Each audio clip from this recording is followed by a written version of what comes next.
now the story of a wealthy family who lost everything, and the one son who had no choice but to keep them all together.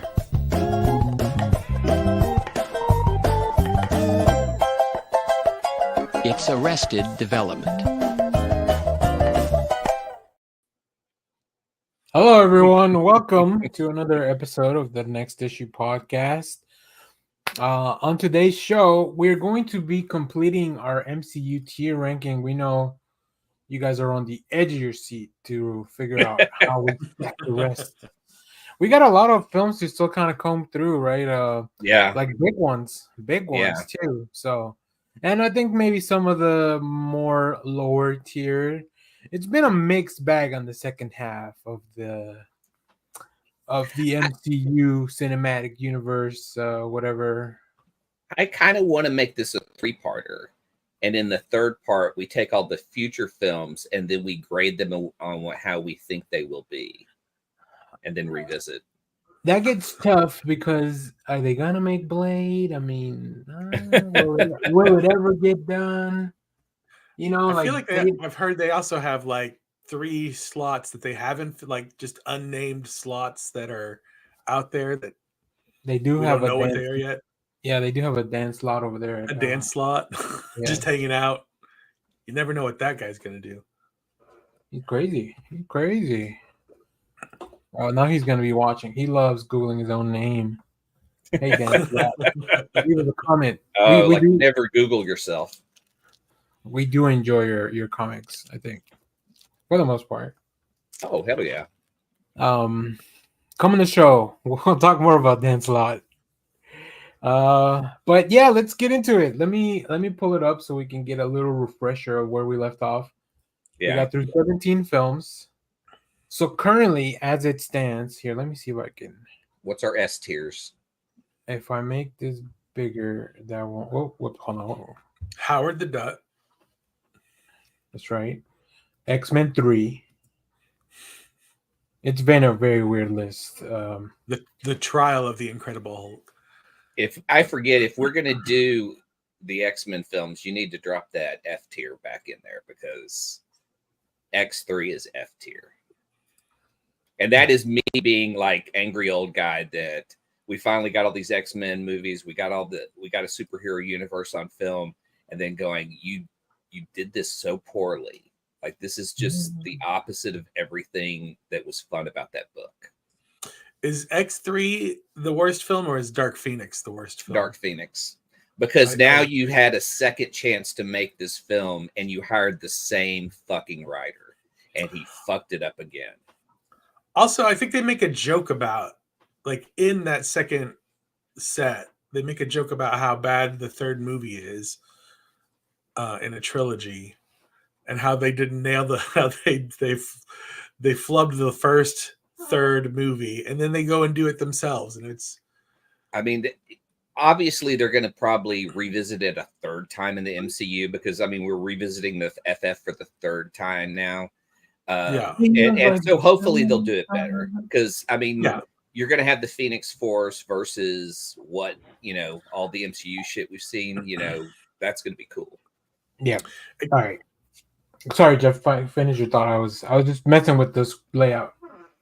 Oh yeah, no, you're fine. I was just going to say it does kind of sound, just from like the little rumors and quips that I've heard. It sounds like the they're calling they're calling it the Mutant Saga as the next phase or whatever. So it'll probably be a slow build instead of here we are, Dark Phoenix in one movie. That's what I'm hoping for. Maybe. All right. So currently, as things stand, and these are still kind of not in final order, at least for the S tier. We have Iron Man, we have Black Panther, and we have Captain America: The Winter Soldier. Now, for Captain America, I did use my snap to put that at the S tier, but I don't think anybody would have disagreed with me. So, and if you did, you can stop watching now. I love anything that has Batroc the Leaper in it. And it's and this makes him look so fucking cool by having a UFC fighter play him. Then on the A tier we have the first Guardians of the Galaxy, Captain America: Civil War, The Avengers, Captain America: The First Avenger, We have Doctor Strange, Captain Marvel, Ant-Man, and Black Widow. So a lot of their first movies are on this tier. Yeah, a lot of those are the first original movies for the team, except for the Civil War and Avengers one, of course. On the B tier, we have Age of Ultron. I think we all kind of talked it up to B level at the Yeah. top. Iron Man 3, which to me feels a little high, but whatever. We all They announced this week that Ultron is returning. They did. They did. Yes, For James the Spader is going to be coming back as Ultron for the Marvel Vision show. Vision Quest. We also have Thor, the original one, and the Incredible Hulk. And then on the C The tier, Ed we Norton. we have C tier, we have Iron Man 3, and then on the D tier, we have Thor: The Dark World. So yeah, you guys still feel good about all those? Feel Iron Man 2. Iron Man 2's on the C tier. Yes. Is that right? Yeah. Okay. Yeah, I was going to say Iron Man 3 is better than Iron Man 2. Iron Man 3 is on the B tier. I think Yes. it's. I guess if I had to rank them, yeah, they're both so far away from the first one. It's insane. All right, so let's get started. Let's keep going. Let's keep it going. If you're in the chat, make sure to leave us a comment. If you have an opinion, we'll at least take it in consideration. Tell us where we're wrong. That's right. Tell us your favorite Superman actor. That's weird. All right, I guess. There's only one good answer for Listen, that. I love adding a little chaos to the show every week. You're gonna get dropped, Jeff. All right, so we kick things off today with Spider-Man: Homecoming, the first Spider-Man. This is tough because Daniel, also forget to mention that only one movie per trilogy can make it to S tier. Per franchise, I guess. So like, Thor has 4, or for each of those individual characters. Now, I will say, I like the Spider-Man movies. They're not my favorites yet because I don't think we've gotten a Spider-Man movie. We've just gotten movies with Spider-Man in them. So the Marvel Spider-Mans are not your favorite of the Spider-Man Yeah. It doesn't feel like, the first one was really a lot about, it was more like a Tony N Spider-Man film. That we didn't get. It was laying the foundation without being an origin film. Kind of. Because we all assumed he becomes Spider-Man because of Uncle Ben. We get a lot of story as the trilogy goes along that's kind of interesting in what we assumed about Peter Parker. It's like a real early. It's like a continuing story of the adventures of Spider-Man. Yeah, but like we're at issue number 8. Yeah, or like when they go back and do like, you're in the future or whatever. Spider-Man's got kids and all that, but for some reason Marvel wants to put out a book of his early days still. Like bring back an old team. And it's not the first time he pops up in the Marvel universe, right? Obviously. That was in Civil War. So it's not even a first appearance comic. You wouldn't send that to get graded. I like the films, but this is definitely not my favorite of the 3. Actually, yeah, the first 2 are they're okay. They're good movies. I like the first one more than the second one. So I think it's definitely A tier. All right. Oops. I say A tier as well. Okay. Well, I was gonna say B tier. I really do. I like it. I really like it a lot. Yeah, I like it a lot too. Fair enough. All right. I was going to say, I think Michael. I've got the poster right here. Michael Keaton's Vulture is awesome. That scene where they're in the car together. I think that reveal was great. Yeah. Yeah. I can't wait. And the fight scene at the end. I mean, there's a lot of great moments in that I think you're overlooking. They kind of redo the Ditko, like Spider-Man under a ton of rubble kind of thing. Yeah. Gets out of it. Yeah. All right. We got Shang-Chi and the Legend of the Ten Rings. Another origin story. Really I think good. this one to me is immediately A tier for sure. At least. Yep. I really like this film. Are we going to rank Spider-Man and Shang-Chi between the A's of where we think that they're... Oh, we can. Yeah, you're right. Okay. Yeah, so I put it here because I was going to rank it a B. So I was like, all right, well, let's put it towards the latter end. But I think I like that Spider-Man better than better than the Black Widow and Ant-Man Yeah, and Captain definitely. I would Marvel. say better than Captain America. Oh, I'm putting it that high. I would say it's I- almost an Avengers film. I would put it at most probably closer to Captain Marvel. Jeff, what about you? I would Where put it between right at Doctor Strange level. Like all right, so it's we'll between compromise. Doctor Strange and We'll compromise. Put it here because Clay wanted to put it here, and I wanted to put it here. So I mean, just for the reasons Jeff gave. I mean, there are great moments that are brought on film. The reveal's great.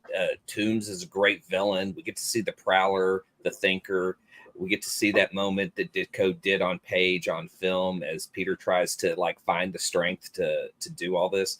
It's just fun, and I love the aspect of Ned because now we have a guy who's the guy in the chair, and he's hilarious and delivers every time he's on the screen. And it's a different Spider-Man, really. And we get the great line, "Hey, Spider-Man, do a flip." we get that great product placement of the Lego Star Wars. All right, Shang-Chi and the Legend of the Ten Rings. I think that's going to be in the A tier for sure. So let's talk about where we want to put it. I would put it after the Avengers. Wow. I would put it. It felt like it was a very refreshing new thing. Like after 10 plus years of MCU, like, hey, we can still do cool new things. So that's the main reason. Plus it showed us a cool new world. We've got this hidden place that's almost like Kunlun. Yeah, it's one of the 7 cities, hopefully, and it pays off on that twist from Iron Man 3. In great fashion, I think. Any movie with Ben Kingsley, So yeah, but what about you guys? So I would put it around here, but I would put it that high. I would put it right under Spider-Man. All right, Jeff, what about you? And then we'll kind of see. I was going to go in between. What is that? Captain America and Doctor Strange. So one full rung lower than where you are, and two above Clay. So once again, this is all about compromise. So we'll put it in between because I wanted to hear, Clay wanted to hear. So yeah, fair enough. We're all kind of right on the same level. Yeah, I think so. These are all very close too, I think. All right, Marvel's The Eternals, which I think this is rough. I think it's a fantastic film. I think where it gets a lot of kind of people don't enjoy it, that it doesn't really do anything to address. It was in that place in time where the Marvel Cinematic Universe had a lot of momentum, so like people just wanted to kind of keep the bigger story going, and instead we got like this story that was just about these beings, right? So like it never moved. I think this is forward. Also kind of the weird problem with the Marvel method of making movies, kind of like the Marvel method of making comics, is that because they have a certain style that like the main overarching story is kind of told in, when they do these kind of outlier movies with these outlier directors, like they really stand out, but they're just like not commercially like successful.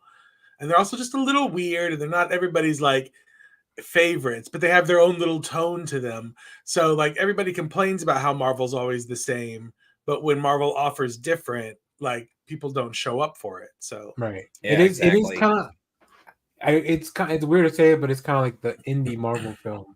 Yeah, exactly. Yeah, I guess my problem with it is like they had this incredible Kirby art that they got rid of in like the spaceship and stuff in this film. I think the costume designs are pretty cool. I think the story really works, but the way it's told seems to just almost stretch it out too long. You get kind of like you forget how many characters are in it and how, and then they have to fight amongst themselves, and it gets kind of convoluted for a while. But it does have great moments, I just feel like a family drama type of movie but they'll just happen to have all these superpowers. So I wouldn't put it at an A tier. I would probably put it at a B, but definitely higher than some of these films, including probably at the lowest. I would want to have it right below Age of Ultron. I don't Yeah, think me too.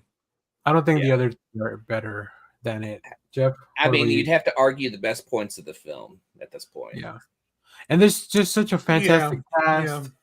cast. Like just the way it all kind of came together. It must have been super difficult to make that film, but all right, are we good there? B1, B2. All right. I'm good with it. I'm sad they're not. Yeah, I'm a little bummed that they're not gonna. There's no plans for Eternals 2 because I the want to Black see Knight. Barry. But I want to see Barry Keoghan back in that bathtub, like an Eternals bathtub. It's all right. Yeah, see, I feel like Barry was kind of wasted in the Eternals. He's gonna We be. didn't know what was coming. We had no idea what was coming from that man. That's right. Yeah, I know. It's actually the same character in Saltburn. All right. We have. It's called Saltburn. Yeah, Ant-Man and the Wasp. This is a tough one because it has good stuff and it fails to deliver on. Like Walter Goggins is great, but I feel like they could have done more. Yeah. I'm kind of happy with right where it is. It could be even high. Like I don't ever watch it. Like it's not one that I will ever consider going back to watch. See, I watch it. I think it's way better than Thor: Dark World. It's better than Iron Man 2. I mean, I would put it at the top of the B list because I rewatch it and find a top of the B list. You think it's better than Age of Ultron? Age of Ultron has so much rewatchability. No, we get to see really cool shit. You guys are like taking for granted all the stuff we have here. Like we get to see him go giant. We get to see a cool villain in Ghost where we almost understand her purpose. Is Ghost a cool villain though? Ghost is a cool villain because she's just trying to live. That's all she's doing. I feel like she's just trying to live.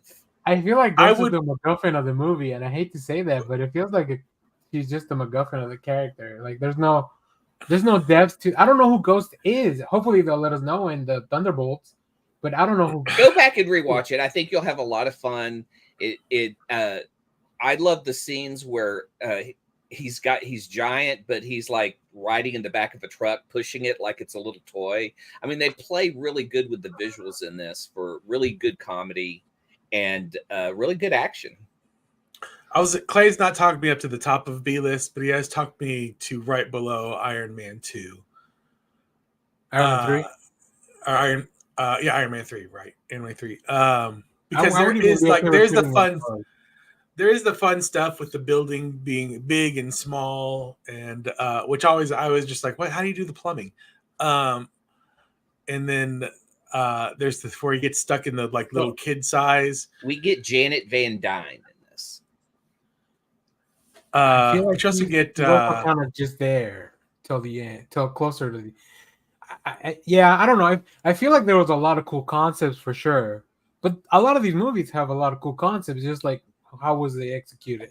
But I would be okay with putting it where I just left it to kind of compromise. I give it a few points for Lawrence Fishburne. I see that's the thing. Goliath. I feel like he's also kind of wasted. They just have a dick measuring contest at his desk and that's it. It feels like it promised a lot. But wait till we talk about Quantumania about promising a lot and not delivering. Yeah, that's a different. I think that's the other thing that saves this movie. I know what's coming.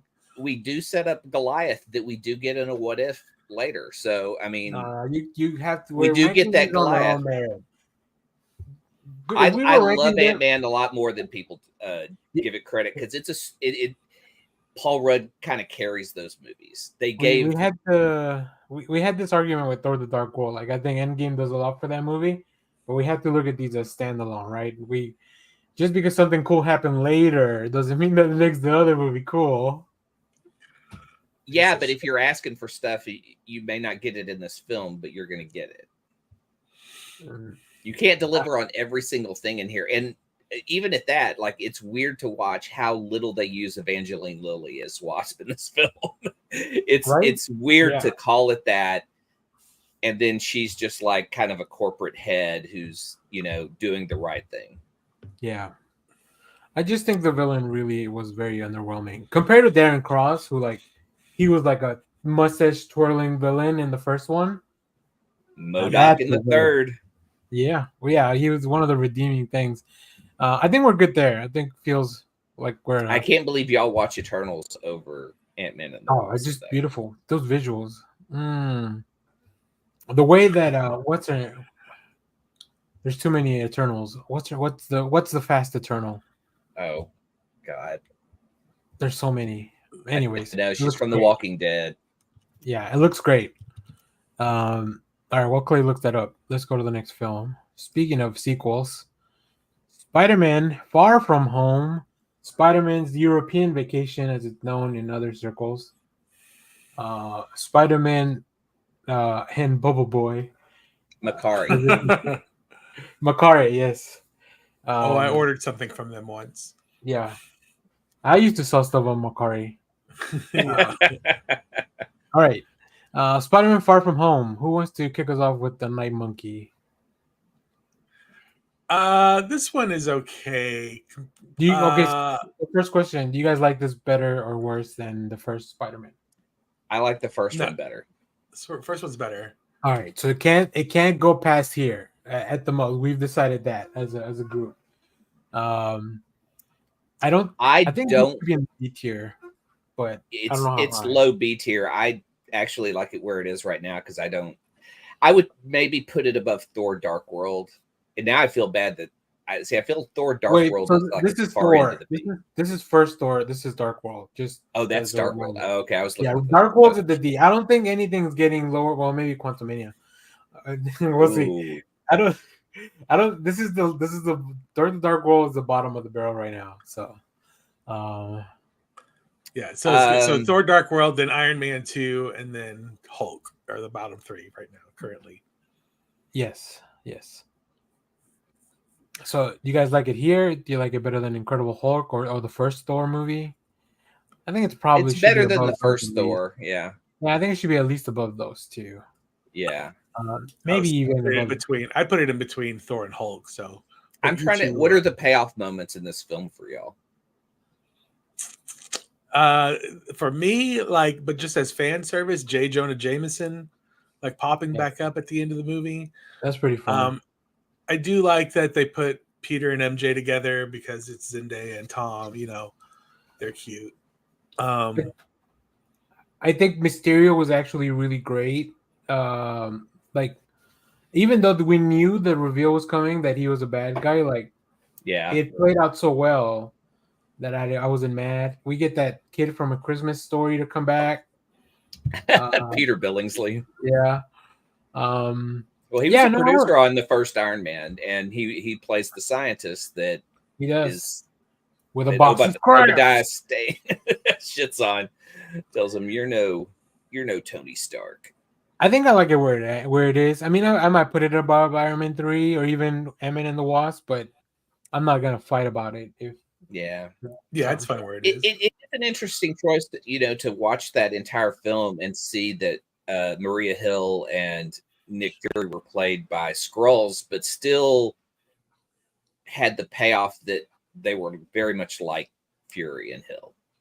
Mm-hmm. Like after you go back and watch it a second time, you kind of buy that they're them, but then I'm curious, how did they get to become that way? Because I feel like can't ask too many questions. Yeah, yeah, I know. It's a Spider-Man movie. Yeah. So, all right, let's go. Let me actually skip to this one since we're doing sequels. Let's do Guardians 2. Daddy's Home. You need to put that up in A tier. So let's go and just figure out where it's going in A tier. All right. So I guess I don't think it's better than the first one. Correct. Jeff, you agree with that statement? Do you like it more? Oh yeah, 100%. No, I don't. Okay. I don't like all right. the first one. I'll tell you this. I don't know if I feel comfortable putting above above any of these three. I don't think that I would. But I'll let you guys figure it out. Where I would put it above Captain America. Okay. Pretty high. I mean, it's really good. It's good for me. I'd put it above. We get I'd Kurt put it. Russell. We get. I love the relationship between Nebula and Gamora. Gamora. I mean, that's set up more in this. Yeah, I think See, Yondu. I would put it Yondu's between great. Shang-Chi and Doctor Strange. All right, and then let's split the difference, and let's put it. You wanted to hear Clay, and then you want to hear. So let's put it here above Shang-Chi, between between Captain America, First Avenger, and Shang-Chi. I think that works. I think that looks good. It's also interesting to see all the posters together, like Yeah. how much they've changed since. So okay, cool. Let's go look at maybe the best Thor. Maybe, I don't know, the Ragnarok. I think this is my favorite Thor for sure. Yeah. Including Love and Thunder, which think I it's still really A enjoy. tier. Definitely at least A tier. What's the top A tier? The top 8 tiers is first Guardians. Guardians. So we have Guardians, Civil War, Avengers, Captain America, and then Guardians 2. I mean, I could be talked into. I think it goes. For me, it goes between Guardians and Civil War. See, I would put it between Avengers and Captain America. So, Clay, I guess, do you want it higher, Yeah, lower? I could do that too. I would say just under Guardians too. Just in the Guardians 2. Okay, so we're good. We are going to split the difference then. Yeah. Because Clay wants to hear and you want it here. So, well, I guess, yeah. Yeah. Then we'll put it right after Avengers. Yeah, I just really love, like I said, once again, we knew the World War Hulk's stuff was coming, and that was a lot of fun. Any movie with Jeff Goldblum, like, immediately gets a bonus, especially because he's so great. Like, you really believe that he's into everything that he's doing. All like from the first time you see him all the way to that end credit scene, which was a really fun tease in Guardians 2. We had his character was in the credits dancing, right? So, like, because this was the next film, like, it was neat when they did stuff like that, where like, we're gonna give you a little something for the next movie, like the immediate next movie, not give you an end credit scene that may pay off in 5 years, right? Yeah, and I love, of course, Hela is a fantastic character. Hela is probably the biggest selling point in this. Yeah, she is a great villain. We have, I love the sequence of Loki pretending to be Anthony Hopkins. So Anthony Hopkins acting as Loki as himself. Great. He's the dude playing the dude. I wonder how they explain that to him. To like, and then of course the actors putting on the play that are like another Hemsworth and Matt Damon. In the MCU always pays off. Yeah. Do you think it's harder to explain a Thor plot to Anthony Hopkins or the Transformers plot than that Transformers movie that he was in? I think the Transformers plot, because he had Cogsworth to run around with, it was more like, all right, now you're going to go run here. And he was running along with some dude dressed in like the blue suit or the green suit or whatever. With like probably a picture of Cogsworth. Oh God, if they made Sir Anthony Hopkins, if they made him chase a tennis ball, I'm gonna be very upset. I wonder. I need to look for that. This is the only time I will try to find this movie on. I'm gonna go look for this movie on DVD to see if there's special features. I have the Quintology in the Blu-ray. Oh, see if you got to see if there's special features. See if there's special features. God, if they made some behind the scenes, if they made Anthony Hopkins act against the tennis ball, I'm gonna be very upset. All right, you can't be. That guy has always talked about how bullshit acting is. He retired in the 90s after Zorro, and then just came back and took the money for shit he just didn't care about. Take the money, baby. Take the money and run. Hey, all right. You're Sir Anthony Hopkins. Do what you want. Next, we have what I could argue maybe an S tier if I really tried, but Doctor Strange and the Multiverse of Madness. I would say that is S tier. Sam Raimi. I feel like this is the first horror film of the MCU. Yeah. I mean, I would still love in an alternate universe. We still got Scott Derrickson to direct this and really go full in on the horror. Yeah. Which he's another one of my favorite horror directors. But I love Sam Raimi. I love the little Sam Raimi-isms of like his choices, the wipes, the transitions.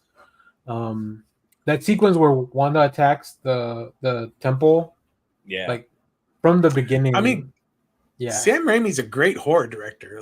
Yeah. What's Drag Me to Hell is like fantastic. Yeah, I could be talked into bottom of the S tier pretty easily on this one. And I know a lot of people don't like the whole Wanda Maximoff character assassination. I get it, but you can rehab the character. You do it in wrestling all the time. So all right, cool. It feels like we're pretty on sync with this one. Yeah. I also don't like.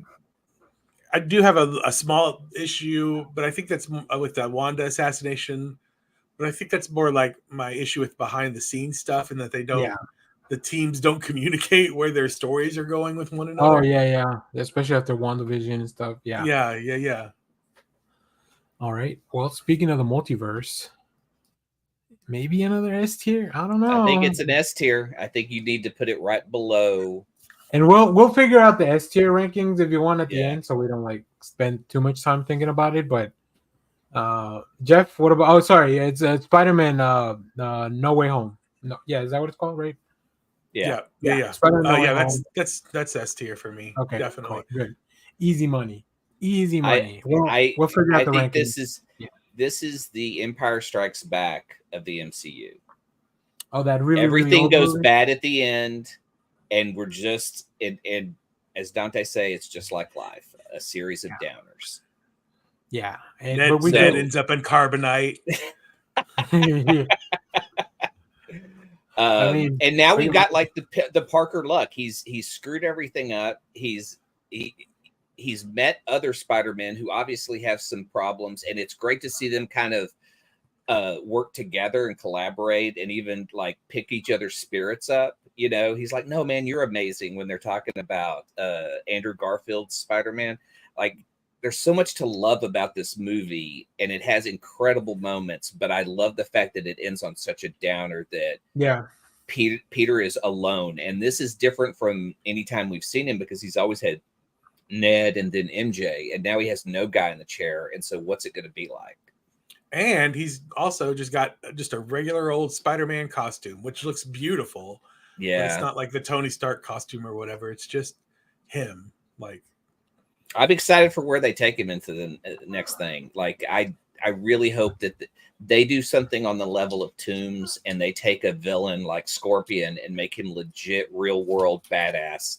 Yeah, and maybe we see a Sinister Six, Morbius. I don't care. Throw everything at this Tom Holland character who's alone, because he's just gonna suffer and have flashbacks of Aunt May dying. I can't wait for the scene where he has to go like get a fake ID in some alley or whatever. All right, cool. Yeah, it's a great film. We get all the. And he's like Peter Parker, and people are like, "That sounds like a fake name." It does such a good job of like the balancing out of the fan service and like actual story that kind of makes sense. So I mean, Jesus, that Green Goblin fight is maybe the best fight in all of Spider-Man. Except maybe Doc Ock.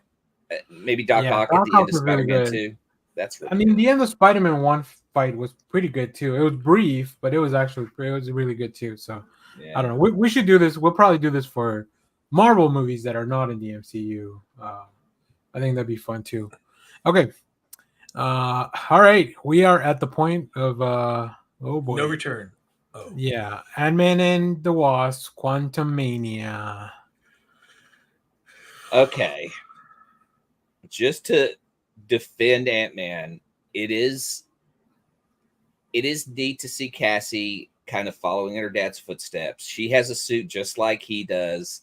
and it's the whole family together. We get more character development on Janet Van Dyne, who I still will kind of always think of as a founding member of the Avengers.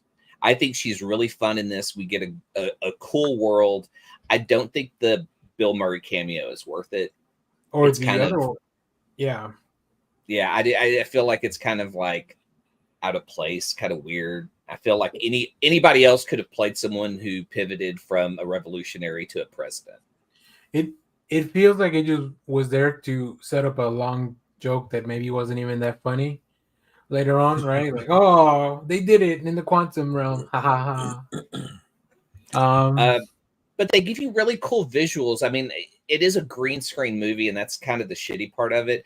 But we Yeah. do get to see the people that live there and the cool looks, and that they are fighting this revolution. You do get caught up in that story when they start to die, but you see the cool things like buildings that are alive and that can fly. And I think a lot of the production work into that world is the best thing about that movie. I think, to be fair to the other Ant-Man movies, I kind of want to put it maybe at the top of the seas, because there's a big difference between each one of those. There's, like I said, there's a lot of cool stuff, but cool stuff is not a good movie. Yeah, I see. I'm gonna want to rate this higher, and as high as I could rate it is just below. Is it? What's that? Iron Man 2 in Iron the Man B? 3. Iron Man 3. Yeah, Iron Man 3. Yeah. Iron Man 3. Yeah. So I would rate it just below that. So I still think it's a fun, great movie. You like it more than Far From Home? Yes. After you made me put Far From Home this high up? I would not put it that high up. I don't think that there's any. I don't think there's anything to this movie. I'm trying. I've been listening to Clay, but I've also been trying to, because it's also one of those movies, kind of like The Incredible Hulk, that has so much going on behind the, like, afterward or whatever, that you have to kind of separate what you know about the movie from what is actually the movie. Yeah. And the movie itself, like, none of the characters have any really kind of story arc or anything. It's just a simple adventure. Like, they get sucked into the quantum realm because Cassie was pinging something. And then we find out a little bit about Janet's history, but nothing really changes between any of the characters. I will say the biggest plot hole is Janet saying, well, I can't explain right now. Like, I hate that in movies where it's like, you can't explain why we have to go to the quantum realm. You can't explain why this guy's going to kill us. Like, and this should have been a heist movie, and instead they give us a Fantastic Four plot with not the Fantastic Four. Yeah, exactly. And it is, the green screen stuff does kind of bug me a little. I mean, it's great looking, but I'm just like, I don't know. I think MODOK is video. MODOK is fun. Great. But also, like, the way they wrote that, I thought that was good. Like, it makes sense throughout the whole trilogy, right? It wouldn't make sense in the comics, but like in this universe, it does. See, I'd move it down to the top. I think the top level.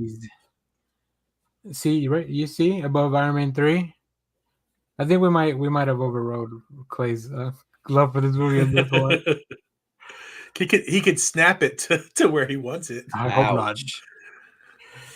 I hope that's not where he wants to use his snap. I mean, there's not that many movies left, but there's some snappy. Yeah, ones let me see out. what's left. We have we have Love and Thunder, The Marvels, Guardians 3, Wakanda Forever, Endgame, Infinity War, and Deadpool Wolverine. This is your chance, Clay. Make it S tier. This is your pivotal. Shit. I would never make Quantum Mania S tier. I like it at the C's to give us a little bit of credibility that we're actually being a little like harsh on these films. I don't know. I love MODOK. I love the look of that film. There's like a lot of cool things. It's kind of a family film as they're all like put together. They didn't even have the best thing on the Ant-Man films, which was Louise. True. Yeah.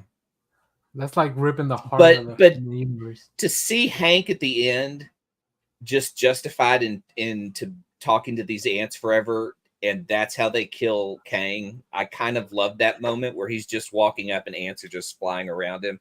Yeah. There are tons of problems, but even when Paul Rudd like is attacking Kang at the end, he's like, you don't have to, or they talk about losing, and he's like, this is how you lose. And he goes, no, we're both gonna lose. You know, that whole speech. Well, that was great, and I love that up until that didn't happen, and then he got saved. If that would have, even if they didn't, obviously I don't think they would have permanently killed that man. But if they would have left us in that movie there with that moment where like he does have to make a sacrifice, like, all right, better movie. All right, just it makes sense, right? He's looking for redemption. He got his family together, but now he doesn't get to see them, and that's kind of the price he has to pay.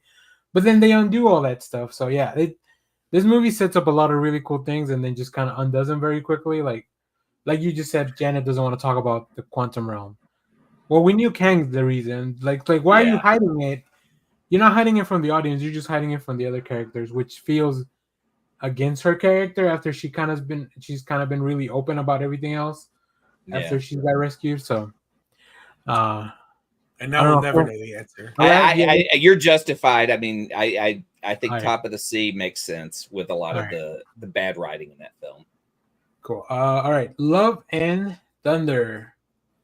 Great villain. Yeah, I really enjoyed. I thought as little Christian Bale that we got, I thought it was very well done.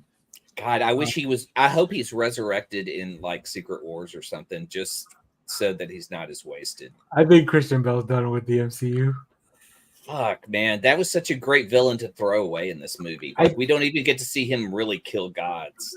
It'd be easier to get Christian Bale to put on a Batman suit again than I think that to be that guy again, to be Gore again. But if we said like you'll play the guy on paper, not the guy that was in this last film, we're gonna have you just kill more gods. I wonder how many of these people read the comic, because Gore, there's not a lot of stuff, right? He could have just gone through the God Butcher. I mean, he could have read it briefly and just said, "Oh, we're condensing all this down." And he is still kind of a great villain in every performance. Like when he's telling the story to those kids, and he's just a creepy motherfucker. I mean, that's awesome. I do want to say I like this movie. I like Love and Thunder, but Jeff, where are you at? Where are you at on this one? We'll start with you, and then we'll level up from there. I think it's a fun movie. I do think it got away from him. So there's a little too much fun that was being had on the set. I think everybody has kind of like S tier. Wow. I was gonna put it right below Never Spider-Man changed anything. Far From Home. Yeah. Above Far From Home?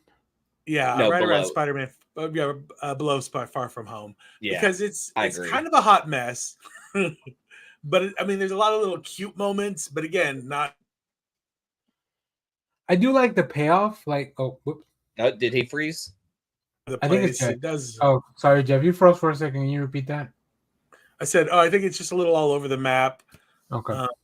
Yeah, it's all right. I'm okay with it there. I'm not gonna fight anybody in this. This is not the movie for me to die on a hill. I really like the movie though. Like it's just man. Then they kind of didn't give us enough of the Guardians. I feel. Mm-hmm. One sec. Okay, here we go. All right. Are we good there? Is it good there? You guys like it there? I'm fine with it there. I picked the place, so yeah. Yeah. All right. Cool. The Marvels. I think I'm going to catch shit for this, but I'm going to say A. Oh, yeah, I like this movie. Are we? Great. We are in the. We are all at least in the same tier. Yeah, I was going to say A tier. Where in the A tier? Eventually, people will come around on Love and Thunder and realize it's a masterpiece. It's got a great soundtrack. I grew up listening to Guns N' Roses, and I do love their music. Yeah. All right. Sorry. Back to the Marvels. Where in the A tier? I guess the first question we can ask is it better than the original Captain Marvel? To which I would say yes. Yeah, I think it's a little bit better than the original. I think it's more fun. I love the original a lot. I would say it's just under it. I think Kamala Khan's character just adds so much to that film.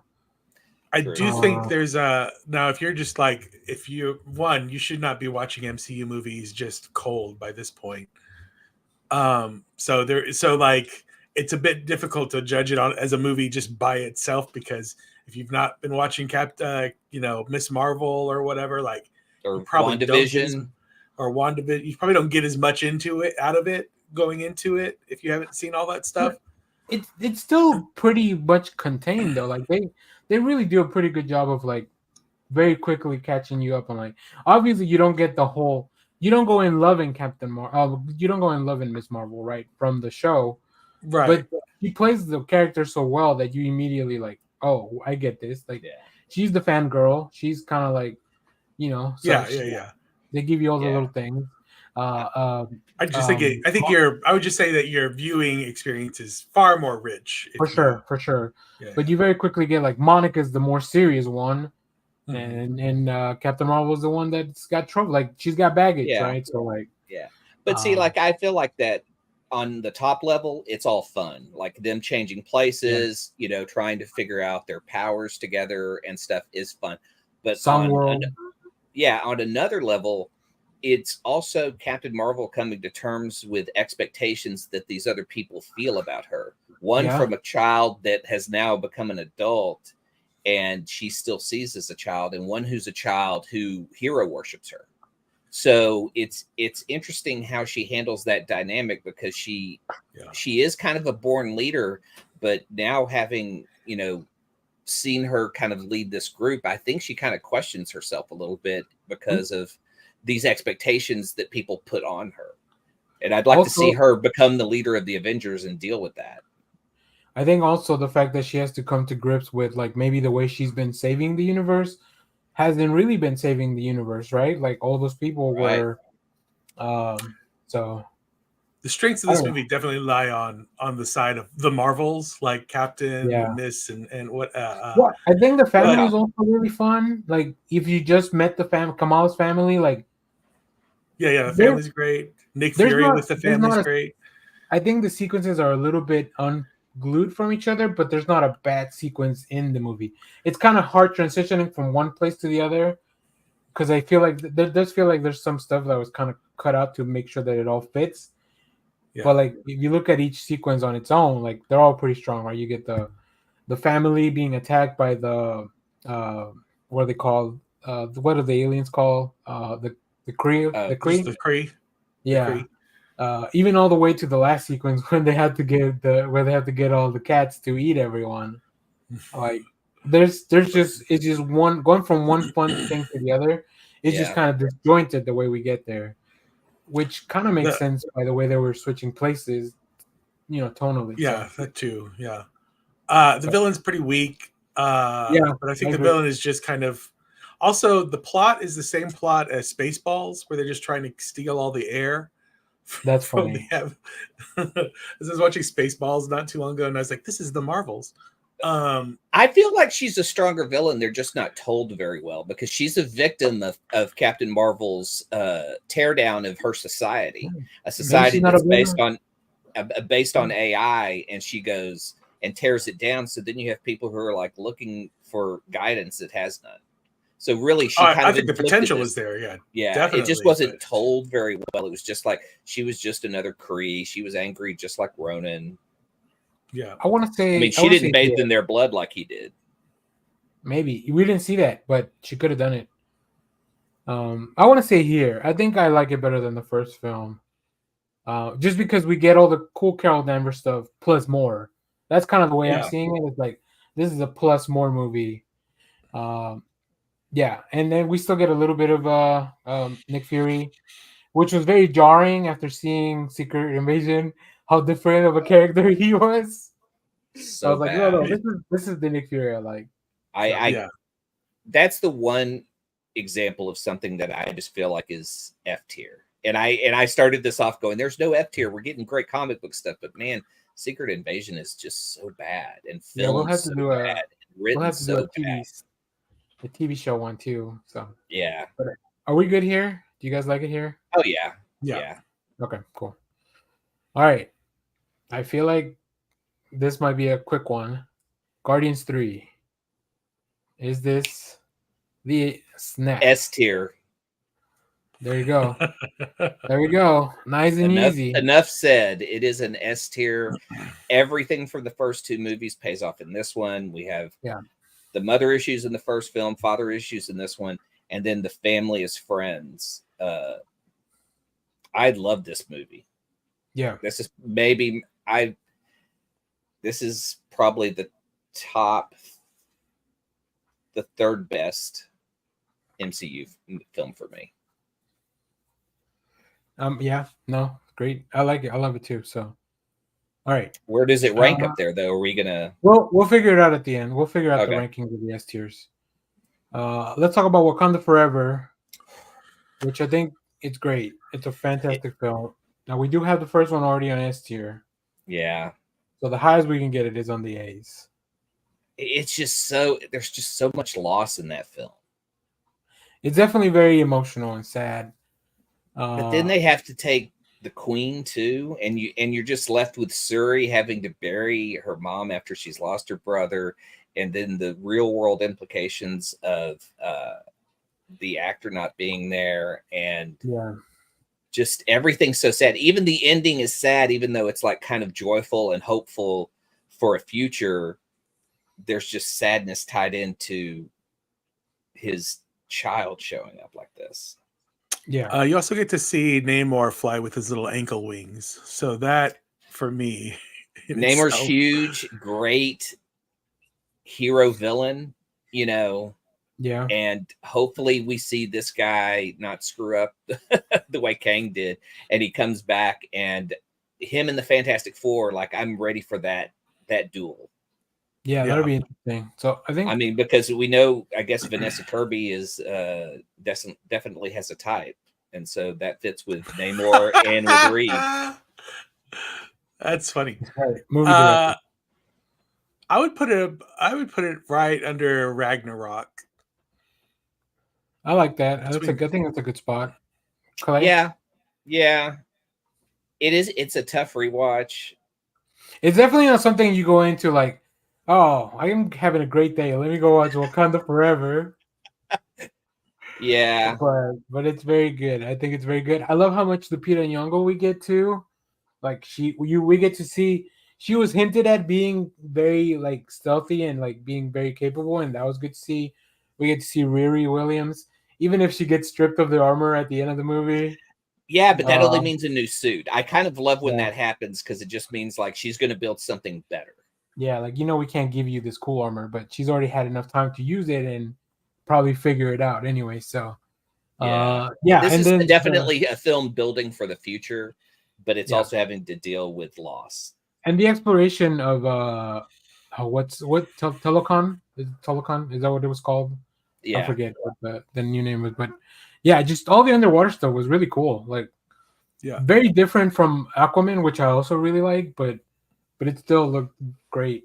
Yeah, because in the same way that we were introduced to Wakanda, now we get to be introduced to this other foreign land that Wakanda didn't even know about. So it's like this double secret city that they do a great way of introducing.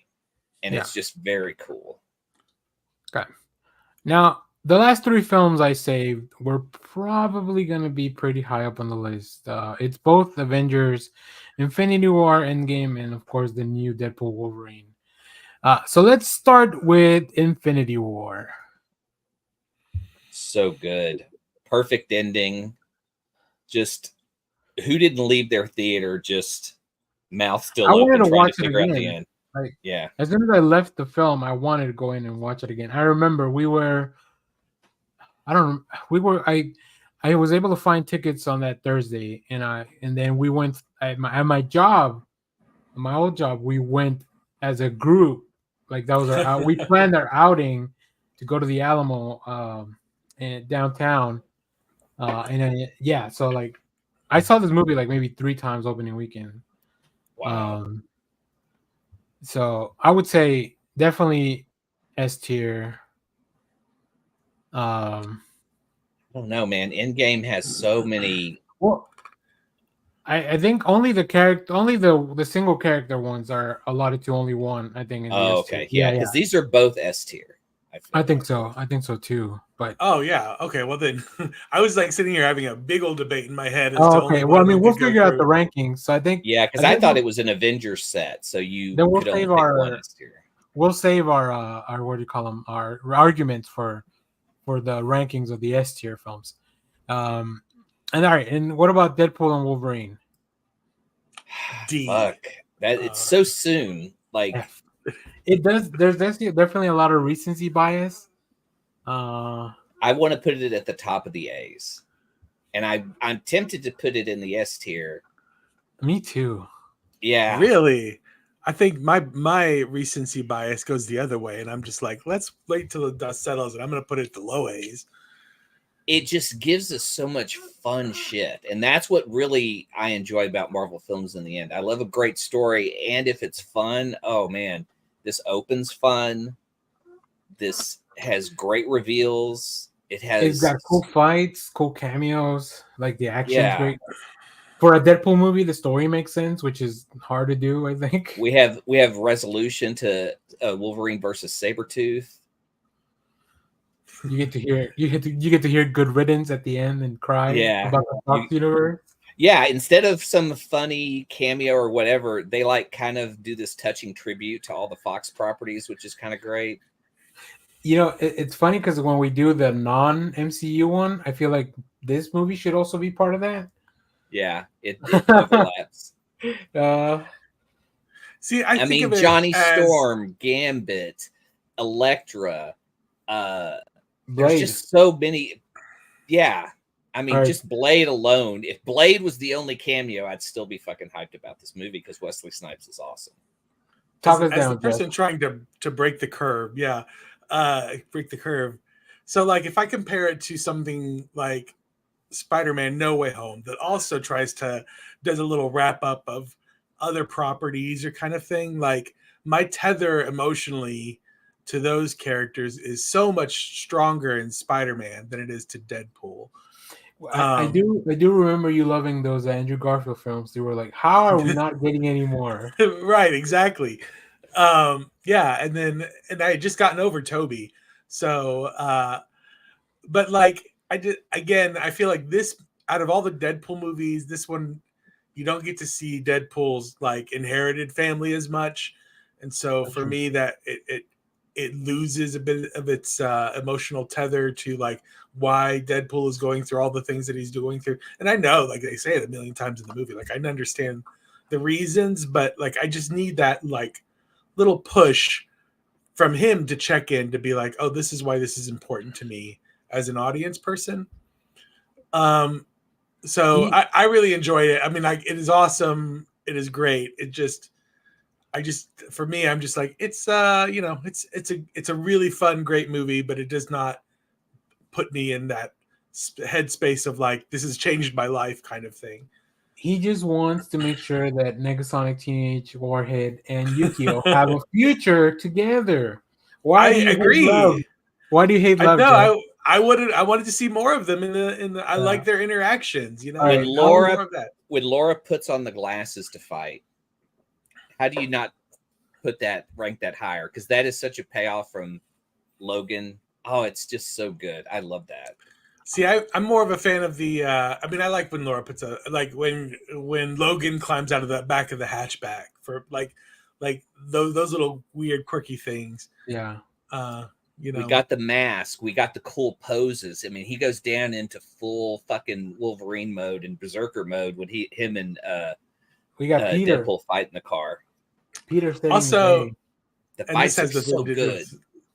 I feel like I also kind of want to know what's left on the cutting room floor because you'll see it when they re-release the extended cut of this. Yeah, that's really what I want to see.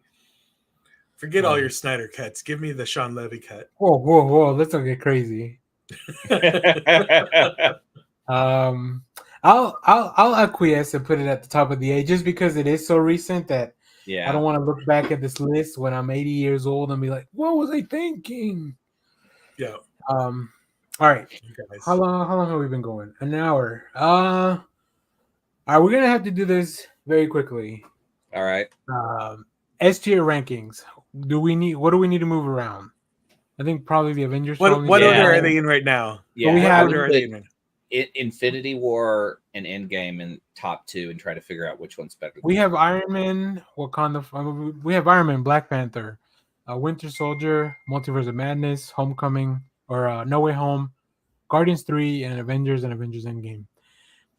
I think the Avengers films should probably be at the top. Yes. Endgame first, maybe. Marvel was able to do something unbelievable with those 2 films. Does it? But we don't get there without Iron Man. True. I really But- want to put and that's why it's Iron. Iron Man's an S tier, but it doesn't have. I mean, Endgame and Infinity War have so much fun and great story, and just play with everything that's been built for them. So it executes it perfectly. I mean, I feel like those 2 are number 1 and 2. I know how we can solve this. This will be very easy. Hold on. Because I feel like Endgame specifically pays off Iron Man. Like you see Tony Stark's full arc right there. Here's what we're gonna do. Flip a coin. No, I wish it was that easy. Leonard Kim is going to pick. Yeah, Leonard Kim. No, Clay, give me your rankings. Then Jeff, put your rankings together. Then I'll do mine. And I think that's probably let's do that. Okay. Let's think about it. We'll reveal the end ranking on the next episode. How about that? Okay. So what to do? I'll send you guys the picture after the show. You guys put your rankings together. We'll let Josh and Kyle chime in on their own rankings on S tier, and then we'll take averages out of everyone. I'm curious what they feel is S tier that we left out. Well, too bad. Should have been here. That's too bad. They should have been here. Then I got suspended. So we'll do that. We'll keep people coming for the third part of this. Kind of, it'll just be a very small segment on the next show. But for now, let me save this. I'll download it. Next. Oh, whoops. Computers on my right. Part 2. I think the hardest thing for me is going to be picking a third, but I'm pretty sure it's. I know my top 3. Because this way we'll actually get So all right, there we go. So we'll do that, and then come back next time. You'll get to see the true final rankings of the official. That's right, the ultimate list that will never change until we do this again after Doom Wars or whatever. Well, no, we're not doing this right after Captain America. We're gonna do it right after Captain America again. It's a whole exercise all over again. All right. Let's move on because we got a lot to talk about. We have a very cool comic review this week. Something that I didn't even realize it was coming out this week until I started putting my list together and I saw the what do you call them? The previews that we got for this week. So big shout out to our friends over at Image. Who sent us did you guys read the other ones, the other Universal Monsters stuff? I did not read Dracula. I did read Creature from Black Lagoon. Creature from the Black Lagoon. Dracula is fantastic. If you haven't read it, go back and read it. But today we'll be talking about Universal Monsters Frankenstein #1. That cover is so beautiful. So good. So good. Let's talk about the creative team before we get into this.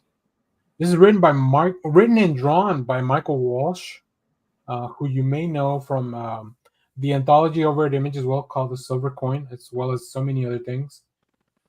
Fantastic artist. I think he started as an artist, but he's a storyteller now, so it works great. With colors by Tony Marie Griffin and letters by Becca Carey. Let me give you a quick synopsis, and then we'll get into your actual thoughts.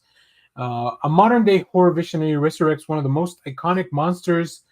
Award-winning creator Michael Walsh presents an electrifying, pun probably fully intended there from my Image, new vision of the horror classic.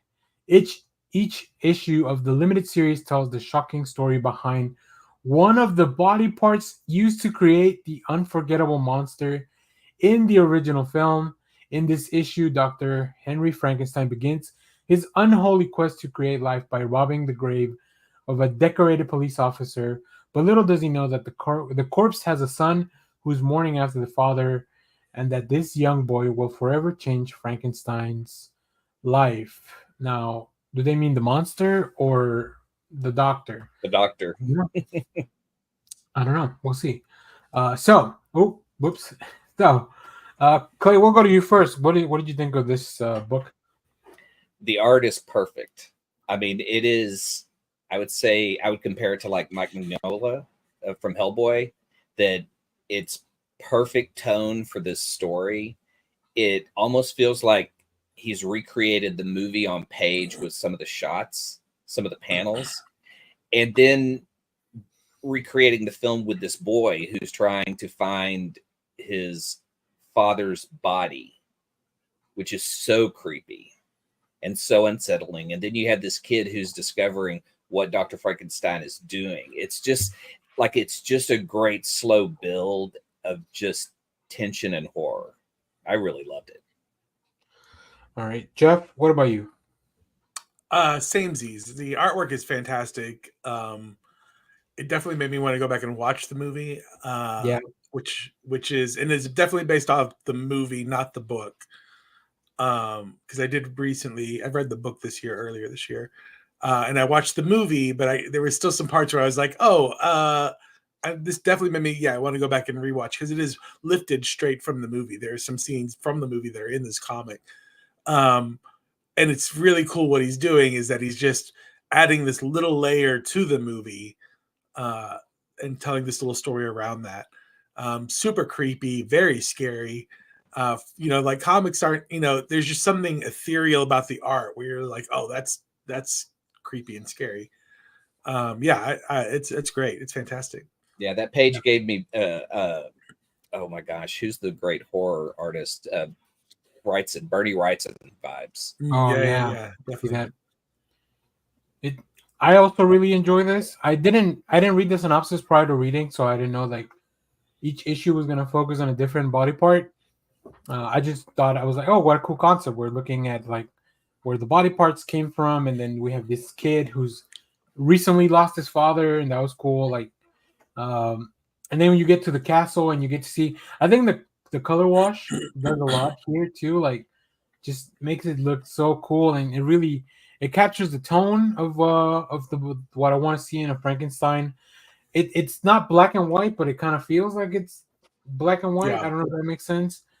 And just like the doctor, obviously, just great characterization of like this just true villain, right? Of like he has one goal in mind and he doesn't care what happens. Like when people storm his castle and he starts to race up the thing, and like the creature comes to life. Very, very cool. And also, then, like, it's a. Oh, sorry. Go ahead, Disney. I was going to say that there's some touching moments, which is not something I was expecting from this type of book. But yeah, Jeff, go ahead. Well, just to kind of pivot off that touching moments part. Like, I feel like some of these Universal monsters are so old that it's hard to tell a horror story with them, because we're so like used to mutants that live in the Tennessee hills or whatever. Like. Horror is different today than it was back then. Yeah. So there is something very horrific if you're a little kid and your father dies and then a part of his body gets taken to create some, like, attached to a thing that is unliving and moving around. Like, that is horrific, like, from that little kid's point of view. And there's some times when he's like hiding from the people around him and you see like all the dead body parts like just kind of strewn about. I'm just like, this is good horror stuff, Yeah. There's a sequence where like you just kind of see it's all about the little details in this book, and there's like an oil drum full of body parts sticking out, and like I would love to see more of the lab, like just the castle, I guess, or whatever. But it's fantastic. It's really, I really enjoyed the other two. I've been reading them all. So like, The Creature from the Black Lagoon really works as a sequel to the movie. which I want to go back and rewatch. Frankenstein or Dracula, just like it's so horrific and beautiful, but it's just kind of very restrained too. It's not even really about Dracula up until like that maybe the last issue. But this one, they feel like they kind of went head first, no pun intended. But yeah, they really it's stuck great. their neck out. Really, yeah, for sure. So really cool stuff. What do you think that castle smells like? Oh, rank. Oh, death Rank. times 10. I think it smells like flowers. I hope they explain why his head is flat. I mean, he would have used something to preserve some of those bodies. So it's like formaldehyde and roses. So it depends on the science of the time, but I feel like the formaldehyde would just be so thick and the stench. Yeah. Okay. Is there any other thoughts on this? If not, I'll show you guys some really cool covers that you'll want to pick up. Yeah, let's see the covers. Okay. Look at that. Just really cool stuff. These are some of the variants covers, including Francavilla's in the middle for sure. I recognize his art, but I don't know the other two, but it's going to be really fun. Nice. I like the water reflection. Yeah. I was kind of hoping that Danny would have pulled up like a 1988 Sears catalog with just a bunch of bed sheets. Like, let's look at these covers. Oh, just a bunch of body parts. Real quick in the comments, Wonder Worlds, welcome. We actually just finished the tier list earlier, like maybe 5 minutes ago, so you can catch the replay on the YouTube channel, or maybe later on Twitch. I see you're watching on Twitch. I don't know if the video on demand stays, but yeah, we were kind of done with the list for that. So, but thanks for watching. All right. We got a lot to talk about too with some of the other stuff we've been watching and doing. So let's move on to our previously on segment. And let me start with some stuff that I've been watching, because I watched a lot of stuff this week actually. I won't go into full detail about everything because there's some reviews for a lot of stuff already on the channel. So if you want to watch those. So this is more me plugging the reviews. So you can go check them out on the channel. But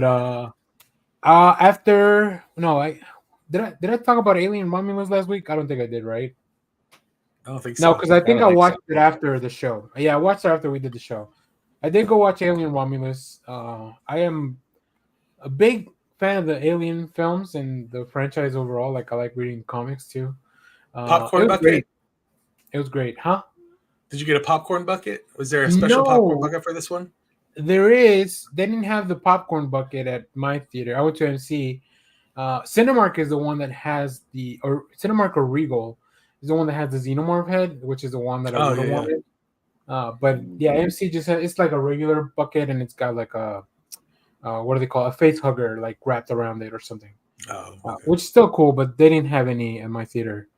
But I really like the film. I think it combines a lot of the stuff that I like from the first one, and now that I've seen the second one, from the second one as well.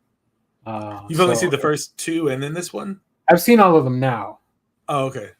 Actually, which leads me on to but if you want more thoughts on Romulus, you can go watch the review on the channel. Yeah. But then right after I got home that same evening, I threw on Aliens, which is the one that I had never seen out of all the other ones. I've seen everything else except Aliens is top tier. So that's what I've heard. Aliens definitely. I think it's a lot of people's favorite. After watching, game over, man. Game over. So I thought that was a really fun. I was gonna pull up that video, but you actually don't get to see Bill Paxton in the scene when he's saying that. Like, he says that off camera. Because you're looking at Ripley. So I like the film. I think it's very good. I think the characters are interesting. I don't think I like it as much as the first one. I think the first one's just so good. But it's definitely up there for like this stuff. I'll probably do like a full ranking of all the aliens because I like Covenant and Prometheus too. I know a lot of people don't really enjoy those, but I don't mind. When you do your ranking, are you going to add Alien versus Predator movies? I'm not putting the AVP movies on there just because they're not canon to the main films. But I have seen they're fun. Yeah, they're not. Well, one of them's fun. Yeah. There's one good one in those, in two Yeah, of those they're films. okay. I think Wait, it's which was the good one? I think The one in first the Arctic where the woman first one. becomes a I think that's the first one. Yeah. Is that the one where the alien and the human dap or whatever? And yeah, Where they dap? that's the one. I swear to God, they high five or something. I don't know what they do. No, I just remember it. They ends give with like one of kinda those. Yeah. No, I think you're thinking of the first Predator. Predator 2. Oh, The first Predator. Predator, Yeah, yeah, first Predator 2. was the first Predator. that was them doing that. Yeah. But yeah, so that's my Alien stuff. So yeah, a lot of Alien this week for me. And next week we got Alien versus Avengers, #1 dropping in the comic shops, which I'm also very excited for. I'm going to pitch this on the show because I want it to be a reality. Unrecorded, But yeah. unrecorded. But have we done the our imagined versus show where we pitch a somebody versus somebody property show? Not yet. I don't think so, but we should. We should pitch Yeah. comic to Marvel. Carlos in the chat. My girlfriend, that's Sarah. I know Sarah. Didn't like Alien or Aliens. What? But she likes Romulus. That's funny because if you like Romulus, I feel like you should like both Alien. You should at least like the original Alien if you like Romulus. That is what we call a red flag. Is there any flute playing in this one? Any like lute playing? It's a three-way flute. It's very weird. Yeah. How can you not like Aliens but love this sequel shit? Well, hold on. Let's the Covenant and Prometheus. I mean, they're a different time too. If you're from a different generation, and those were maybe your first Alien films, I could see that. Aliens, I will say the pace is very slow now for me compared to that was probably my biggest thing. It was very long, and I feel like maybe it didn't need to be because James Cameron is so good at setting things up in the script. Like, you don't need to tell me much about these characters because you already told me how. Like, you explained them so well that I feel like sometimes there was a little bit repetitive. But yeah, I can see why people were upset at the changes they made for Alien 3 with getting rid of some characters at the beginning. When I first saw Alien 3, I had no attachment to those characters because I had never seen the other one. But I can see that if you love Aliens and then they take away Newt, and I don't know why I'm dancing around the names of the characters, as if it was a spoiler, they take away Newt and Hudson's Pax. Which one's the other one? Whatever, the other guy that survives. People would be upset, but I like all the Alien films. I think, like on some level, I think they're all good to great to fantastic. So, like, I don't think there's Prometheus does nothing for the franchise. It's not a good written film. It's poorly executed. There's just so many things wrong with Promethea, and the fact that it doesn't add anything good to the mythology of it is the worst part of it, because that's what these films should do. I disagree that it doesn't add anything to the mythology. It adds a lot. Once you put them all together, it adds junk. It adds stuff that doesn't make it fun. And once you put them all together, I think. But if you also didn't like Covenant, I can see like Prometheus doesn't do anything because Covenant is a pretty much following up on Prometheus, right? So I don't know. I like them. They're not my favorite, but I still enjoy them. But we'll save that for the ranking. I also watch a bunch of garbage, but I made reviews and they're doing well on the channel. So the Union, the Mark Wahlberg, what's her name, Halle Berry movie on Netflix is trash. Yeah, it's who put those two together and why? I don't know. AI, the algorithm. Did you say it's on Netflix? It's on Netflix, yeah. Okay, that makes sense. Yeah, it's trash. I feel like you know what the funny part is? That I think they're probably gonna make more because they're definitely setting up like a franchise. What the fuck is this movie? No, Netflix executives really are just like, it's like a fishbowl full of like names of people on little pieces of paper strips, and it's just like a Mad Libs. It's just Mad Libs. Really. They're just Mad Libs over there. I also watched the Jackpot movie, the John Cena Aquafina film, which is a fun concept. Like, it's a fun concept. Like when you win the lottery, you have to survive for one day, or somebody else can claim your prize if they kill you. Very fun. dystopian type of like the concept is fun. The execution is not as well. I'm not a big fan of Aquafina. I don't think she's very funny. I love John Nora from Cena. Queen. I mean, but she has like her thing that she's good at. Yeah, and I don't think this movie is that. John Cena I like, but they have some action stuff that they're like, oh, this could be really cool. But then you can see like it's very obvious that it's not the actors doing that, and that kind of really takes you away from the film, like because it's not well executed that part. But the concept is fun enough, and it's short enough that you could just probably throw it on in the background. These are kind of in order of like how bad they were. So the Union was bad. Jackpot was fine. It was whatever. The Instigators is the new Apple TV movie with Matt Damon and Casey Affleck, where they. My big problem with this movie is that it's not The Town, which I love The Town. And like that's just the whole time I was watching that movie, I was like, I could just be watching The Town. It's such a much better movie. If you want to do a heist in Boston, just go watch The Town and don't waste your time with this. But that movie is also fine. Full review on the channel. Then something that cleanses my soul: Barbecue Showdown Season 3. I love Barbecue Showdown. It's a really fun barbecue competition on Netflix, and I watch every time they drop a season. And the last thing, I watched the first episode of the Rick and Morty anime. It's interesting. It doesn't follow the tone of the show. Like if you like the show, the main show, I don't think you go into this looking for more of that. Because it definitely takes the characters, but it doesn't do a lot of the more fun stuff. Like it's not as funny. I don't think it's intended to be as funny. But I like the animation. I like the concept, so I'm probably gonna keep checking it out. It's on Max. If you like, they put it up after it airs. So I want to hear more about this barbecue obsession of yours. What's your favorite? Where's your favorite barbecue place? Here, I really like in the Dallas-Fort Worth metroplex. What's the place in Deep Ellum called? Pecan Grill and Pecan Lodge. I like Pecan Lodge. I like Hard Eight's Barbecue, and the one I usually go to is in Coppell. But I mean, I'll slum it down. I'll go to Dickie's. I'm not a picky eater. If you got some lean turkey. The thing is, I like more of the lean cuts. So like those are probably easier to hide under some barbecue sauce. Have you ever been to like one of those places where you have to be in line by like 5 o'clock in the morning? No, never. I don't like barbecue that much. That's ridiculous to wait in line like that.